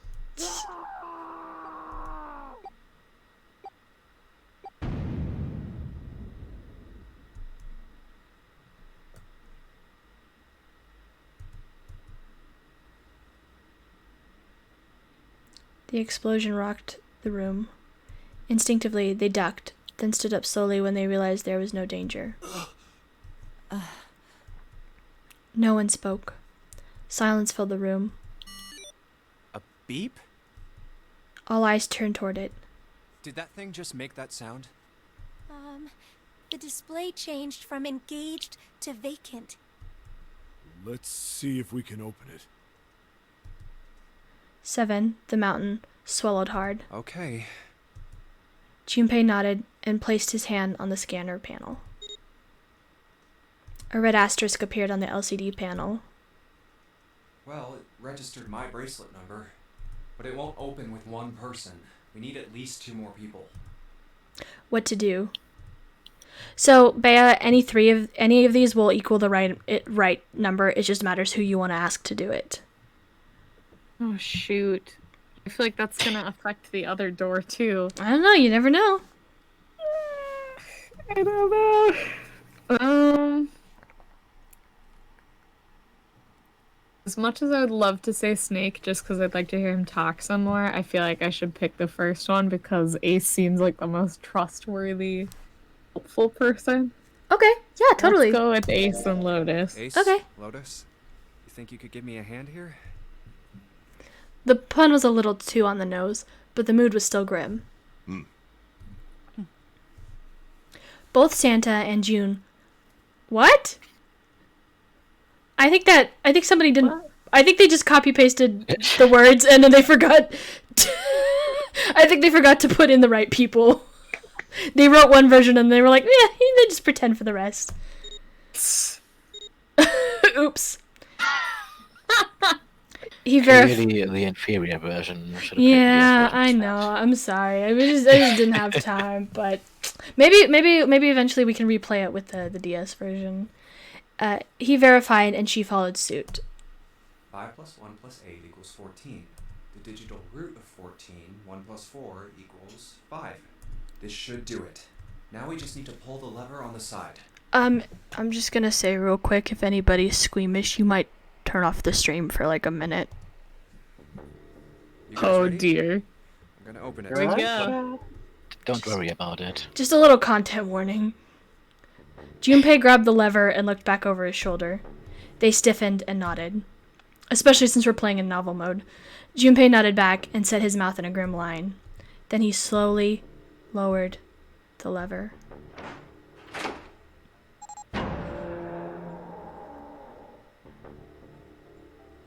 There was a metallic groan, and the door slid open. A breath of air drifted out of it, carrying a stench that nearly made them gag. Junpei grimaced and put a hand over his mouth. Oh my god. Good God. Lotus and Ace shuddered. Seven grunted. Whoa, that's pretty bad. Even Santa's voice shook. He blew up. It appeared that Santa was right. The hallway on the other side of the door was splattered with chunks of torn flesh and dark red blood. The shriek echoed across the room. It had come from June. Then her strength left her and she dropped. As Junpei turned to catch her, the door groaned shut.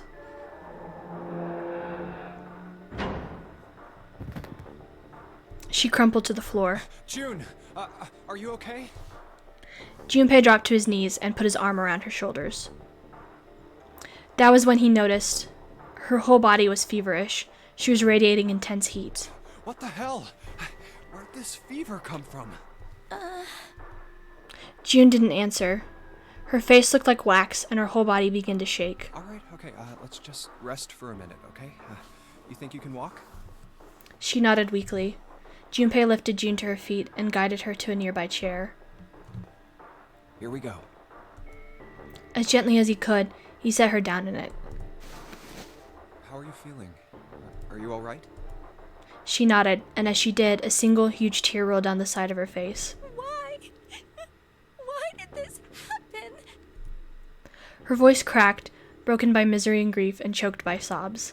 Why did this happen? Junpei spun around. Do any of you know what the fuck is going on here?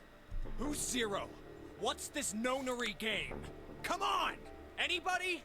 Anything? What the hell is going on? What are we doing here? No one spoke. Ace, Snake, Santa, Clover, Seven, and Lotus. They simply stood there, 7 pairs of downcast eyes and 7 grim lines for mouths. June's body shook with silent sobs. They slowed as the minutes ticked by, and eventually they stopped. Oh, we can swear here? Yeah, you're welcome to if you want, Apple, within reason. Then suddenly, in the cold, heavy silence that had enveloped them like a thick fog, a bell began to ring. The clock in the central hall. 7, 8, 9, 10 times. And then, on the 10th ring, it stopped. The sound of the bell faded away into silence. It's 10 o'clock then. Ace said what each one of them had been thinking. That means it's been an hour since Zero's little announcement. Seven's deep voice echoed across the room. Fuck! I've had enough of this crap! Santa leapt to his feet, his fist clenched. How long are we gonna pussyfoot around like this? We've only got 8 hours until this time limit Zero is going on about is up. Let's get going already! Go! Go! Hi, Michael. Welcome in.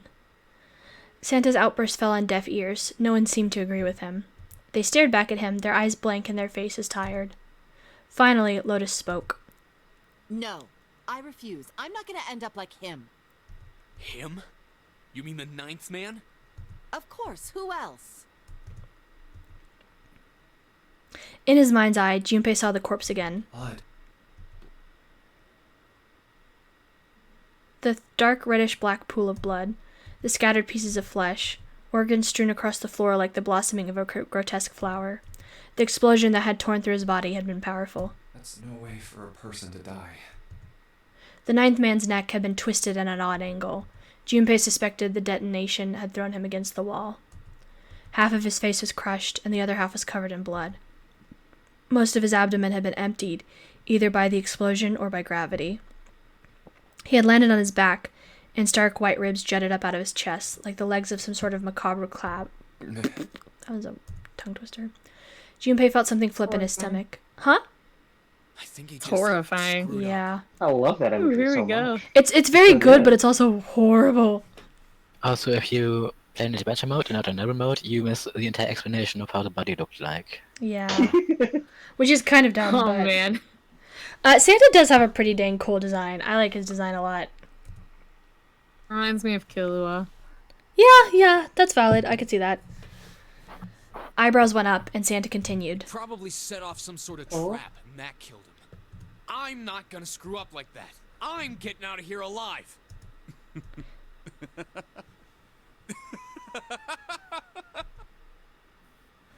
Whatever Snake was laughing at, Santa did not find particularly humorous. What's so goddamn funny? Oh, my apologies. You were just, so very confident. I couldn't help myself. That's like the most Taliesin Jaffe line I think I might have heard in my life. That's very Molly of him. Very Yeah. Percy and Molly. Very Molly, and also very, very Percy at the same time, too. Yeah. I think you've mistaken the situation. Huh? Like, definitely, like, Snake is a less damaged... well, that's debatable. He's like a slightly toned down Percy, as I will say, to a certain extent. Like there's very much a parallel to be drawn there. The ninth man's death. It had nothing to do with a trap. Or at least not the sort of trap you imagine it did. Then? He broke one of Zero's rules. That was why he died. Quite simple if you think about it. Huh? You still don't... All right. How about you take a moment and think back to what Let's Zero explain said? the game to me, Taliesin. Specifically, what did he say about the number of people? He said only 3 to 5 people can pass through one numbered door, right? And after that? You've forgotten the relevant part. What did Zero say? Santa furrowed his brow in thought. Junpei thought back. Zero said... Which one do you remember, Bea? Oh. Well, technically, I guess everyone who verified had to go. Okay. But it was All more those who like enter only must 3 to leave, 5 and people all could who go enter through, and he must only had one contribute, person go right? through. Yeah. Essentially, yeah. I guess that's technically the same. Technically rule the as same well, thing. It's just so- a weird way of yeah. I think it was something like that. Whatever it was, it means that groups of less than 3 or more than 5 can't go through. That is correct. A gold star for you, Junpei. Snake inclined his head toward Junpei. The ninth man, however, broke that rule. He tried to pass through a numbered door by himself. That was why he was executed. And Zero's watching us from somewhere, making sure we don't break any rules. Oh, I'm not so sure of that. Why not? Because this execution system is entirely automatic. You didn't notice? Yes, Snake is the Chad Snake versus the Virgin Junpei. There's no need for him to monitor us. What do you mean? Snake looked at Seven with what could only be described as pity and sighed. Very well. I see it must be me who tells you. I've waited long enough, I suppose. I had hoped Zero might spare me the trouble, but that seems increasingly unlikely. He couldn't see them, of course, but perhaps Snake sensed the confused eyes upon him. When Ace spoke, he gave words to everyone else's thoughts. Do you know something? Well, I know a great many things, but yes. What is it you know? I'm sorry, Michael. I didn't mean to do Junpei like that. That was just the first name that came to mind. Here. I mean... Listen, I love Junpei a lot. Don't get me wrong. Snake removed a card But from are the you pocket of his wrong? jacket. I mean... Listen, that's a whole nother discussion we can have another time. Listen. Because that's a 2-hour discussion in and of itself. See for yourself. With a flourish. Welcome to our Zero Escape cast, where we discuss this topic alone for 2 hours. Yep. It's like a minute by minute breakdown, and we go through each minute of the game, and we break down for 2 hours each individual minute. Coming as soon as we finish this game, 100%. With a flourish, he presented it to Ace, who took a close look at it and spoke. Come on now, what's the point of giving me this? Give me that. Santa snatched the card from Ace, but his expression of disgust quickly turned to one of confusion. Huh? The hell is this? Is it Braille? Maybe. Seven tugged it out of Santa's hands. I like how they're just fucking grabbing it. I see. The card went from Seven to Lotus, from Lotus to June, and finally to Junpei. He looked at it and understood. This is Braille. You get a gold star, Bea. Yay! Braille, the written language of the blind. The card was covered with small embossed bumps. Junpei could recognize it, but he certainly couldn't read it. Sorry guys, I can't read this. Here, have it back. Junpei handed the card back to Snake, who nodded at him with a small smirk. Okay, that was fun. What's so important about that card? Oh no. So many bots. Oh boy. Uh-oh. I want to become famous. God, No. No, how? No, nope. God, it's been a hot minute since I banned people. The same, I don't have Right, my bot. icons activated right now. Oh my god. Ban? Oh, okay, I did it on one. Okay. Big fan, thank you. Okay, there we go. I found it in my pocket. I can only assume it is a message from Zero. From Zero? A message? What does it say? Suddenly, everyone was crowded around Snake, desperate to hear what the message said. Santa especially It's the looked... same as other letters. What? Oh, I see what you same said. as everyone else's letters? Maybe, Like- we'll have to see. Santa especially looked as if he were about to grab hold of Snake and shake the answers from him. Snake raised his hand. Calm down now. No need to panic. You don't need to force me. I'll read it. Junpei swallowed hard and waited for him to start.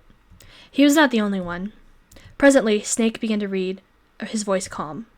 His fingers glided over the tiny bumps as he spoke. Bracelet number 2. Since you are not blessed with sight, I shall bless you, and only you, with information. I shall tell you of the function of the red, of the dead, and of the bracelet. The red is the recognition device. It will verify your number. Beside every numbered door, you will find your bed. The dead is the deactivation device. That's where the voice modulator only does this stuff. I'm sorry, what was that, Kay? That Zero drowned you out. Zero exists to piss us off. Well, yeah, you're not The entirely players. wrong. Jesus Christ. Passed through the numbered door. You must use the dead to stop the detonator in your bracelet. But perhaps you are wondering, what does this detonator detonate? I am afraid this might be something of a surprise. I have placed a small bomb inside of you, and people whom you are about to meet. You swallowed it while you were unconscious. I have no doubt, by the time you read this note, the bomb will have passed your stomach and found its way to your small intestine. In other words, you will be unable to regurgitate it. I suggest you do not try. As I mentioned before, the bracelet on your left hand contains a detonator. Think of it as a remote fuse, or timer, for the bomb in your body. There is only one condition which will cause it to detonate. That condition is that you enter a numbered door. Once you have done so, the timer will activate, no matter who you may be. You will have 81 seconds. If, after that time, the detonator has not been deactivated, it will send a signal to the bomb in your body, instructing it to explode. Yeah, Apple, totally valid. Zero has the Bane problem where he's so muffled you just can't understand. Yeah. So. Another one of the slight drawbacks of this version I'm of the pretty game. sure the actual Zero voice actor is just speaking, and then sound production took those voice clips and just modulated them. Probably, yeah. This is actually. I am almost certain. Yeah. And I can't verify this, but I'm almost certain this is actually Zero talking right now. We should get to the bottom of that. In order to deactivate the detonator, every person who verified their number at the red. Oh, I see what you mean. Yeah. Oh, Yeah. really? Yes. That's interesting. Okay, Bea, that's not gonna make any sense to you. But we're gonna revisit that at the end because that's very curious. I did not realize that. Huh, okay, sorry. We're gonna Bea, this game is a very big mystery and I'm very excited to unravel all of this with you because I love it so much. And you're gonna be so lost for so much of this game, but once the mystery comes out, I think you're gonna love it. It's just driving me nuts. It's giving me so many Nancy Drew games, like a really specific one too. Yeah, that's super valid. It's like Nancy Drew on steroids. It's like if Nancy Drew like grew up and then like turned her convertible into a tank. Yeah, that's how it feels. Yeah. And the countdown will cease. Anyone who does not verify their number at the red will find themselves unable to verify their number at the 10. Apple, I'm not sure what you're asking about what happened. I'm sorry, we kind of went on a tangent. If you're asking about that, that's spoilers. If you're asking about something else, I didn't catch it. I'm sorry. That is to say, if you had passed through a numbered door without first verifying your number at the red in 81 seconds. So he's literally just saying, like, if you didn't scan your hand at the door, you're not going to be able to... Yeah. So you have to scan it at the beginning of the door, and then there's another one inside, and you also have to scan it on that one. So if you scan it on one but not the other, then you're basically fucked. Makes sense. Sorry. No, totally fine. Also keep in mind that the numbered doors will close automatically after 9 seconds have passed. So long as the door is open, the dead will not function. You would do well to remember this. Okay, Kay, not to get back on the subject again, but now that you said that, I feel like the speech pattern... The speech pattern is very consistent, and I never noticed that before, but something about the way that person speaks, like, really sticks in my head, and it's bugging me now. And I could just be hallucinating it, but, like, I feel like it, like, oh my god. It's a mass hallucination. I can hear it too. Okay, anyways, sorry, it just is bugging me. Not to speak a written meme out loud, but we're in danger. We're in danger. There are only 2 ways to do so. 1. You escape from this ship. 2. Or Hartley, which is 0. In other words, once the bracelet is taken outside the confines of the ship,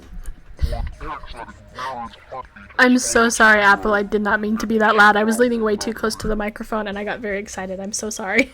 There is no other way to remove your bracelet. If you attempt to force it off or disable the detonator, the bomb within you will immediately explode. This is all the information which I can impart to you. How you choose to use it is for you to decide. If used wisely, you can eliminate those who might be a danger to you. For a time, you would be able to control your fate. I wish you the best of luck. So imagine if he just never shared that information. He just kept that to himself. He's like, hey, I got the upper hand here, motherfuckers. Imagine him just killing half the cast off the bat. That would be funny. It wouldn't be in character at all, but that would be great. I mean, as far as we know. I mean, we don't know. There's a lot about this man we don't know right now. Snake finished reading and carefully returned the card to his pocket. So it's saying... I'm gonna choose in my heart of hearts to believe that he's a Molly character. He is kind of a piece of crap, but also... Hey, I mean, you never know. About these unfortunate people he's been jumbled up with. The Reds, Deads, and Bracelets enforce the rules. They're judge, jury, and executioner. Oh! Shit! A fucking bomb! Come out! Come out, damn it! He's really like. In defiance of Zero's suggestions, both Santa and Seven put fingers down their throats and began to gag. The rest stiffened. Some touched their stomachs. Some simply stared at their bracelets. Junpei gingerly touched his stomach. Bomb inside me. The thought of it made him queasy. His stomach felt oddly hollow and his legs were weak. What made Zero think creating this horror show? Your stomach isn't hollow, that's a bomb in it. No, it's not in their stomachs. It's in their intestines. So realistically, I feel like they would have to go to the bathroom before 9 hours was up. I mean, that's all I'm gonna say. If they can find a bathroom. Do you think the bomb's gonna pass that easily? That's true. It may be a big bomb. We don't know how big the bomb is. It was small. Or it latches. Small enough to... Okay, we don't need to get into the specifics of this because this is the subject of the next cast. Not this cast, but the next cast where we dissect how the functionality of the bomb would work. All I'm gonna say is, at some point they should be able to have a group poop and handle things. Group poop? I don't like that. That's all I'm saying. Oh god. Junpei looked over at the others. I'm gonna ask one more time. That's valid, Apple. Do any of you know anything about Zero?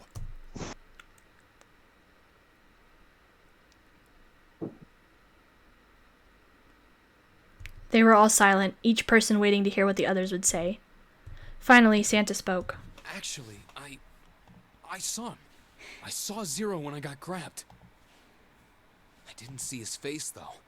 Son of a bitch was wearing some kind of gas mask.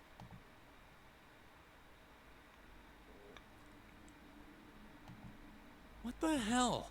Come on, guys, give me something. You know, like surprise or something? Instead, it was Santa who looked surprised. I was gonna say then at that point, they all saw him, except for Snake, who unfortunately could not. He didn't know what hit him. He was just there, and then he wasn't. He was just gone. He was like, something smells There was a moment of silence, and then everyone spoke at once. Oh no. I saw that too. I did as well.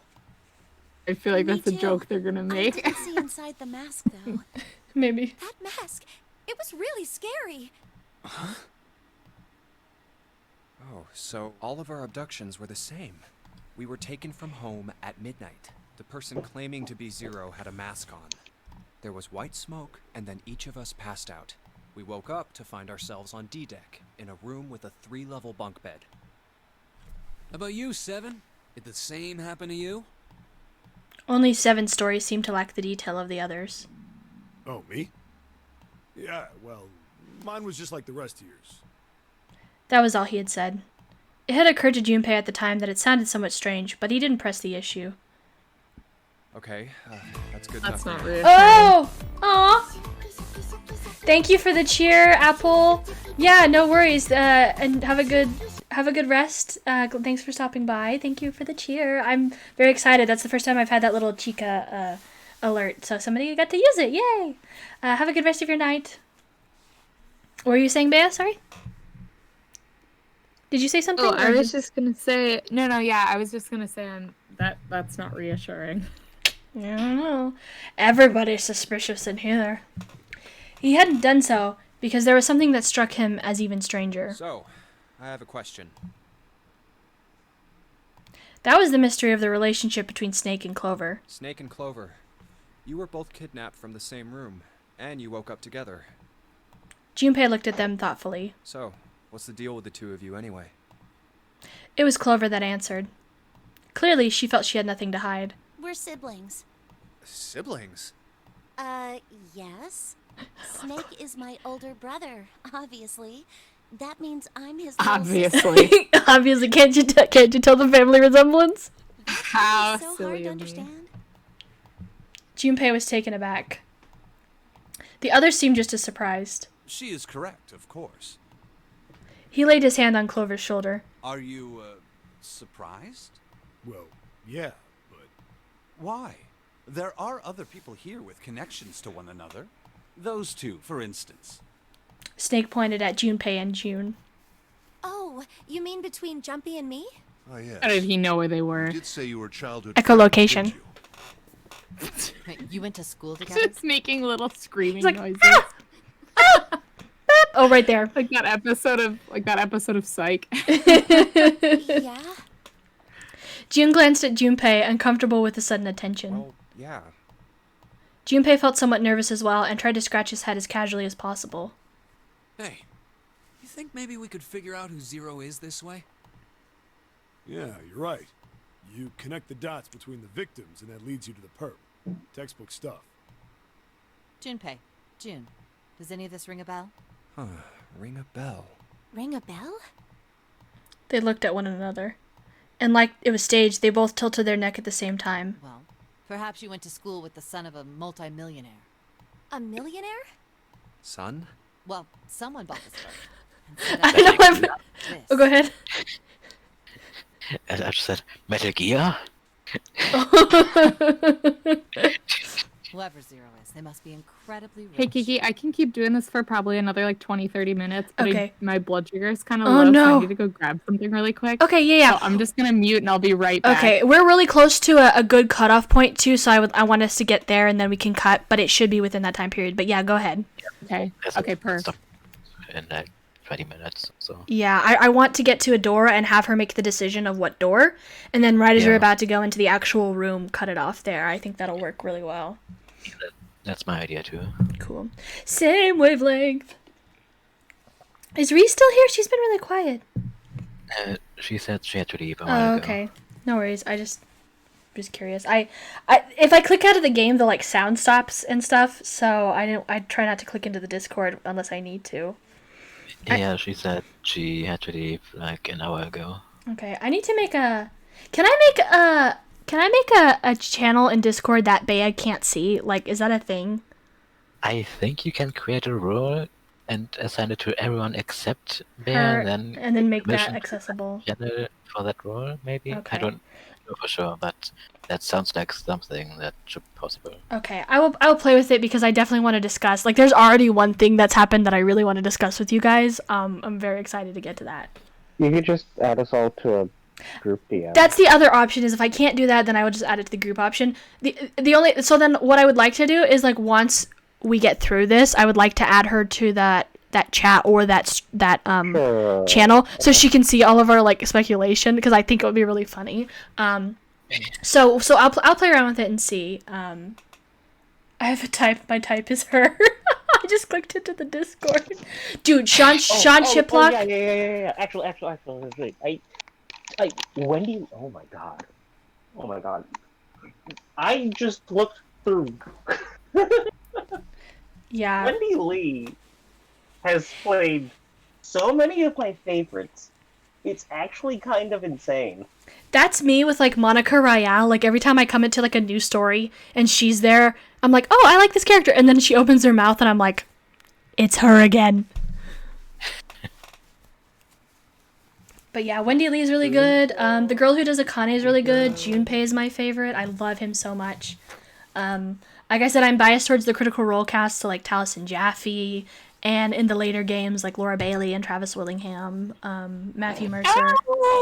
Hey, Kiki. Yeah? Really quick. Say Okay. it with me. Okay. The dreamy voice. In the what? Laura. The Oh, voice dreamy. I thought you said from- genie voice. Okay, ready? Well, that too. Okay.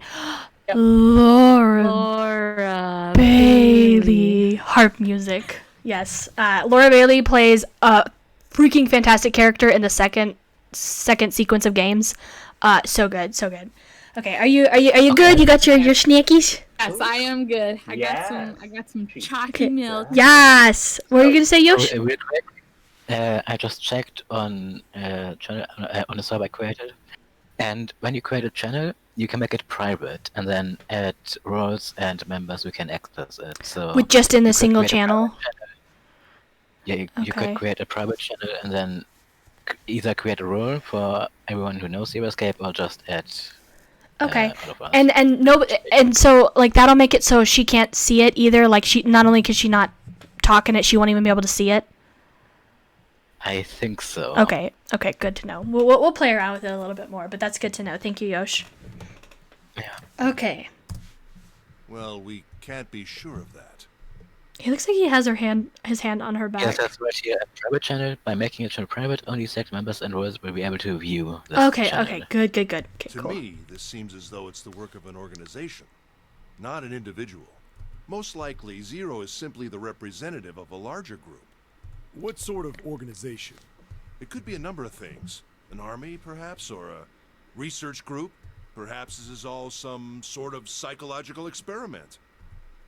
If it is, then it's a pretty fucked up experiment. I mean, come on! A guy's dead! The word dead hung in the air, heavy and ominous.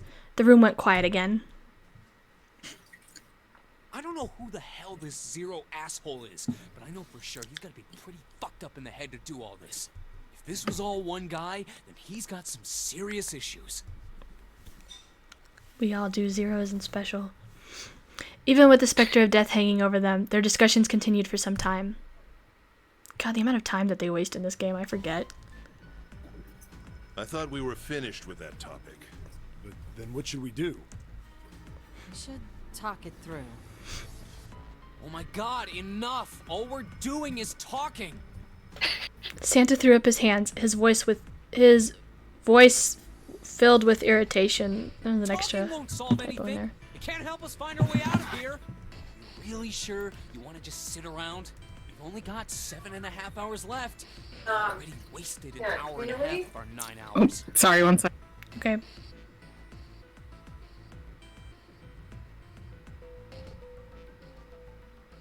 Every time. What? Every single time. Half of Santa's lines I just have to mute. Oh, really? Yeah.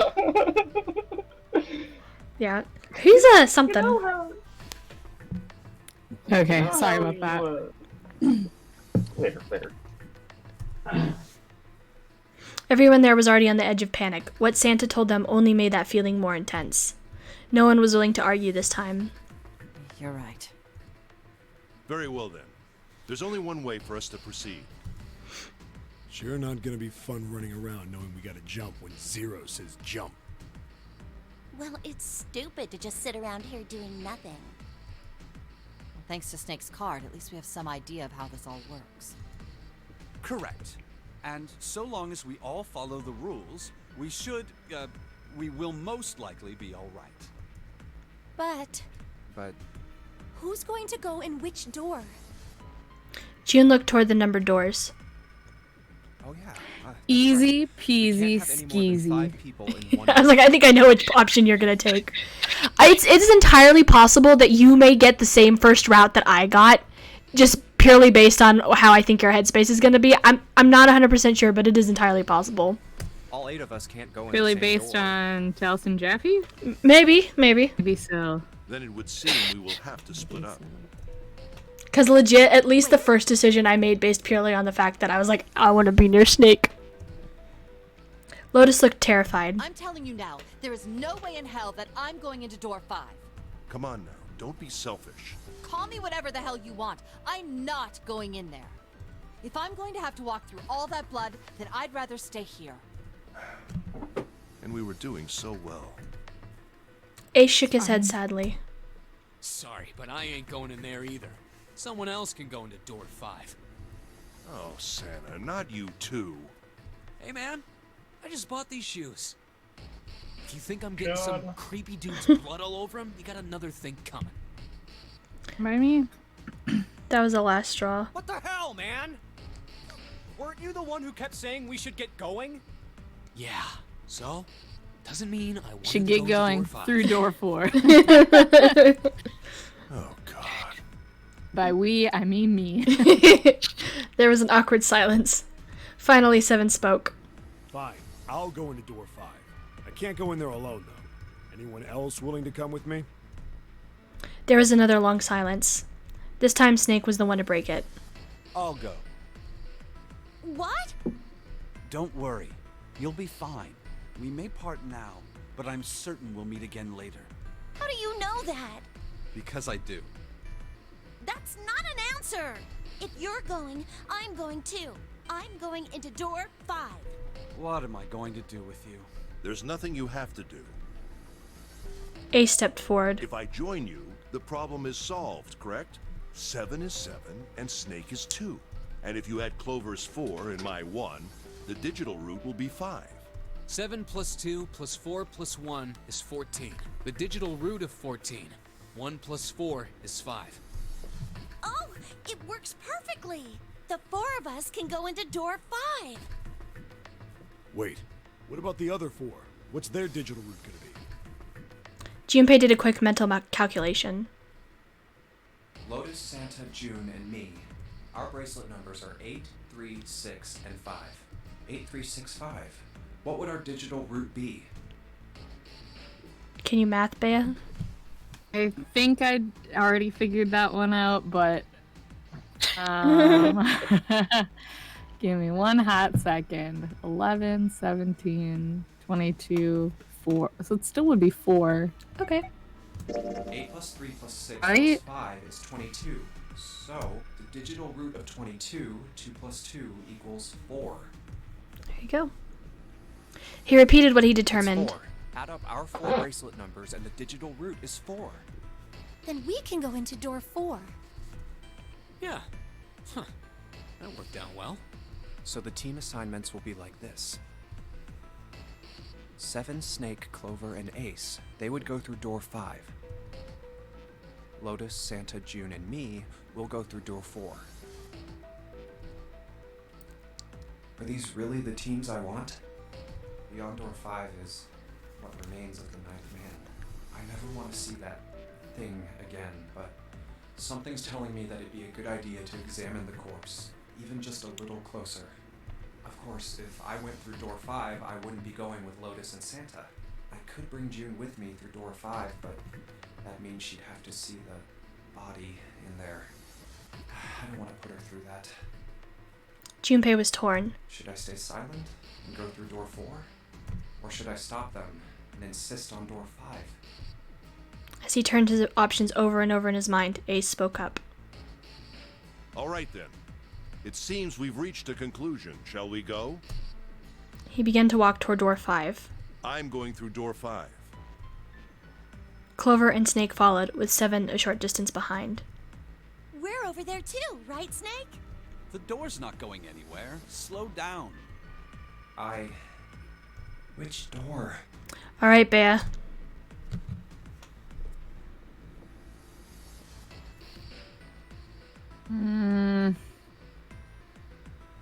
Feel like I have to go through door 5 because I want to look at that. Oh, I mean, I don't want to look at the body, but like I want to look at the body. Okay. All right, you sure?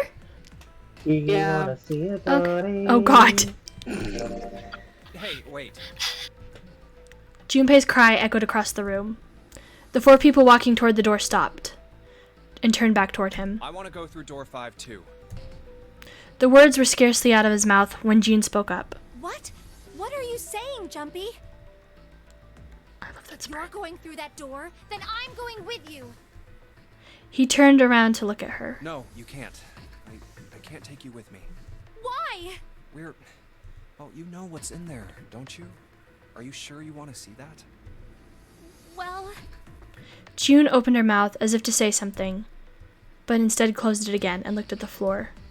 Junpei felt an ache in his chest at her clear distress, but the choice was not his to make. There was nothing else he could do. Junpei turned away from June, doing his best to silence his turbulent emotions. Please, let me go into door 5. 7 scratched his head and looked at the young man. Man, now we're right back where we started. You know that? Junpei's bracelet is number 5, right? If we are going to add Junpei, then we must subtract 5 from the rest of us. Snake turned to Ace. Ace, please, take good care of Clover. Oh, all right. That's fine. 1 plus 4 equals 5. Don't go away! You need to listen to me, Clover.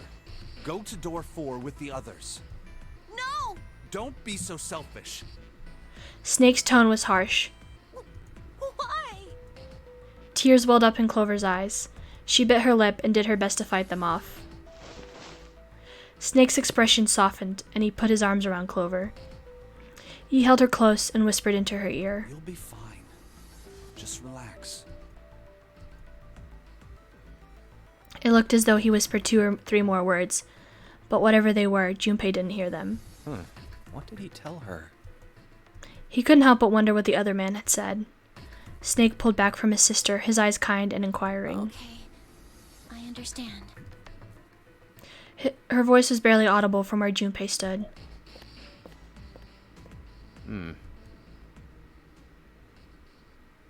Before long, new teams were assembled. Let's make sure we've got this straight. Those going to door 5 are me, 7, and Snake. 7 plus 2 plus 5 equals 14. And the digital root of 14, 1 plus 4, is 5. And those going to door 4 are Lotus, Santa, June, Ace, and Clover. 8 plus 3 plus 6 plus 1 plus 4 is 22. And the digital root of 22 is 2 plus 2, 4. We're okay with this. No problems here. Yes. Let's do it. All right then. 7, Snake, and Junpei scanned their numbered bracelets in quick succession.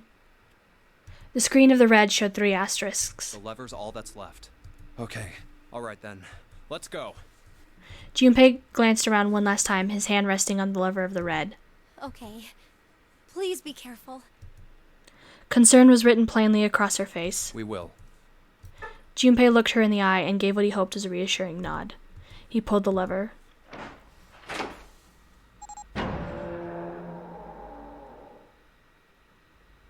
With the sharp clack of a lock releasing, the door swung open. And it's open. Ahead of them, in the small hallway, were the pitiful remains of the 9th man. Oh. That's messed up. That was the 9th man. For a moment, Junpei froze. Try as he might, his eyes would not leave the corpse and his feet would not leave the floor. 7, too, seemed paralyzed. Snake, on the other hand, seemed unconcerned. He walked He walked calmly down the bloody hallway and only stopped when he realized his companions were not following. Oh, how can you? Well, do you intend to kill me? I assume you haven't forgotten the door only remains open for 9 seconds, have you? He hadn't even bothered to turn around. His head was, at most, slightly cocked towards one shoulder. Sorry. Let's go. Junpei and 7 looked at one another, nodded, and threw themselves through the door. As they did, a cold tone sounded from the left wrists of all 3 men. 7 and Junpei looked down at their bracelets. On both of them, and on Snake's, a red skull had flickered to life. Damn it! The countdown started! They had scarcely processed this information when...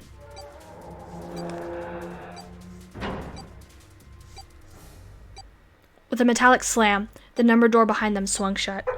Shit! The door! There's no turning back now. And if we don't manage to find the deactivation device... Hey, where is the dead?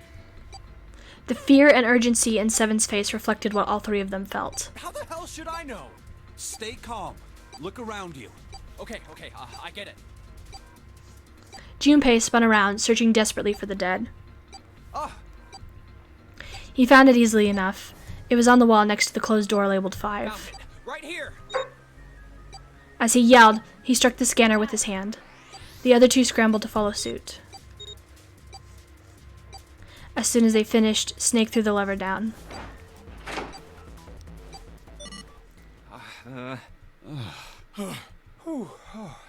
Well, it looks like it stopped. As he spoke, Junpei wiped the sweat from his forehead with a trembling hand. Goddamn thing's gonna give me a heart attack. A muscle stood out in 7's neck and the corners of his mouth were twitching.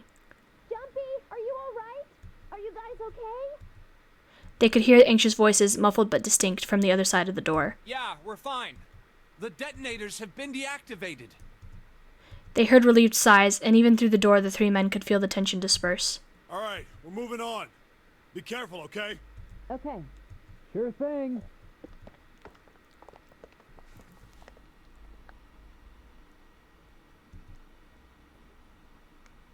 And they're gone. They heard footsteps moving away, and before long they were alone again. Now. Junpei looked around. Doesn't look like we can go any further this way. The hallway ended roughly 20 or 30 feet from where they stood. Maybe this wall can be moved. Or not. It's not budging. Hey, there's a door over there. To the left, however, was a wooden door that looked positively inviting by comparison. In the middle of it was a plaque that read First Class. A first-class cabin, huh? Well, it seems like it. Let's have a look then, shall we?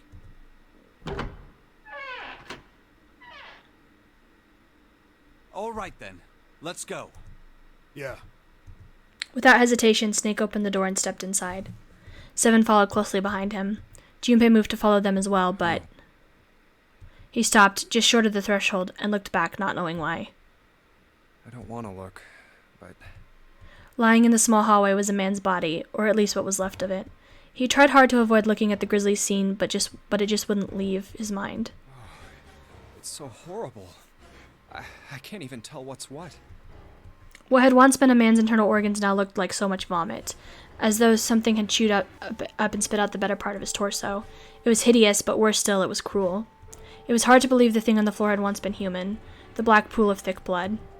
The lumps of glistening flesh spread across the floor, the awkward twisted tangle of shredded intestines, the head wrenched to some grotesque, unnatural position.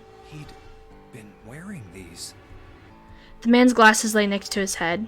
The lenses were cracked and the frame bent and distorted, and next to the glasses lay a bracelet, the number 9 still displayed on its face. Bracelet's off. Oh wait, Zero did say. Okay, we already know this. Skipping through this. The bracelet comes off when you're dead. Oh, but what the hell's the point of getting it off when you end up like this? Oh, just imagining how it must have happened. This was a human. Oh. Suddenly, Junpei felt his stomach convulse and a knot of muscle gripped his throat. Oh god. Oh, I feel like I'm gonna puke.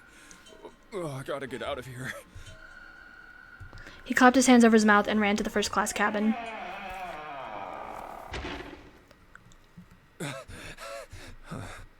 The atmosphere changed immediately. The room was gorgeous, and despite the apparent age of the ship, none was worse for the wear. Where did they... He looked around. Seven and Snake were nowhere to be seen. There were 2 doors on the right side of the room. He opened the one on his right and went through. Through here? On the other side of the door was a short hallway. He jogged down the hallway, opened the door at the other end, and peeked through. There they were, to his right, busy examining something. What's up? He stepped through the door and walked toward them. Check this out. We found this thing here on the door. The red light's on. Does that mean it's locked? So I would assume. Is there any other way out? We looked around a little. Other than this door, we didn't find anything. So you're telling me that unless we can open this door? Yes. We won't be going anywhere. Junpei stepped away from the door and looked around the room. This looks like a bedroom. Then the other room is probably a living room. Or the closest you can get to one on a ship. All right, let's find a way to open this door. Come on, guys. Woo!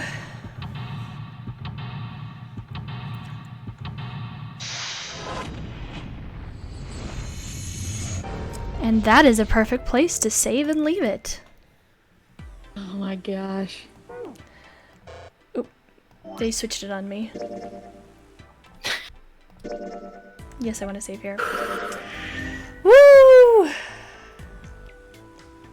Yes. Alright. Well, that's not exactly what I thought that it was going to be. Really? Oh boy. Well, I guess I didn't really realize like what it was. Interesting. I knew it was like that escape room. I didn't realize that there was like this like underlying plot to it. Okay. I guess. I don't know. But are you liking it so far? Good. Completely Yeah, honest. It's good. Okay. Good. Oh, good. yeah, it's good. Good. Like I said, no pressure. Like if you end up not liking the game, but this is my favorite game of all time. It has stuck with me for like super fun. 7 years. So it's a big one. So. Oh, it's awesome. It's great. Cool. Well, Love this. thank you so much for joining us on this and on this journey, and I'm very excited to play more of this with you. We'll definitely have to figure out maybe next week or we could talk schedule stuff, because if we could also consider moving it to another night or something too, depending on what your availability is. But that can be discussed off stream another time. So, but yeah, I'm so glad you liked it, and I'm glad we got to such a good chunk of it today. It's super fun. This was really exciting. Yeah. And thank you, Kay and Yosh, for joining us today. I hope you had fun watching us experience it. It was And then fun, yeah. Ari and Ree, even though they've gone already. I'm excited to talk about this experience with you off. And Mark was also here for like 1 second. That's true. I forgot about that. Yeah. Okay. Well, thank you guys so much. I hope you're having a good day. And I don't know for sure when the next stream will be, but we'll figure it out. And thank you so much for joining us today. I'm gonna mute. Bye-bye.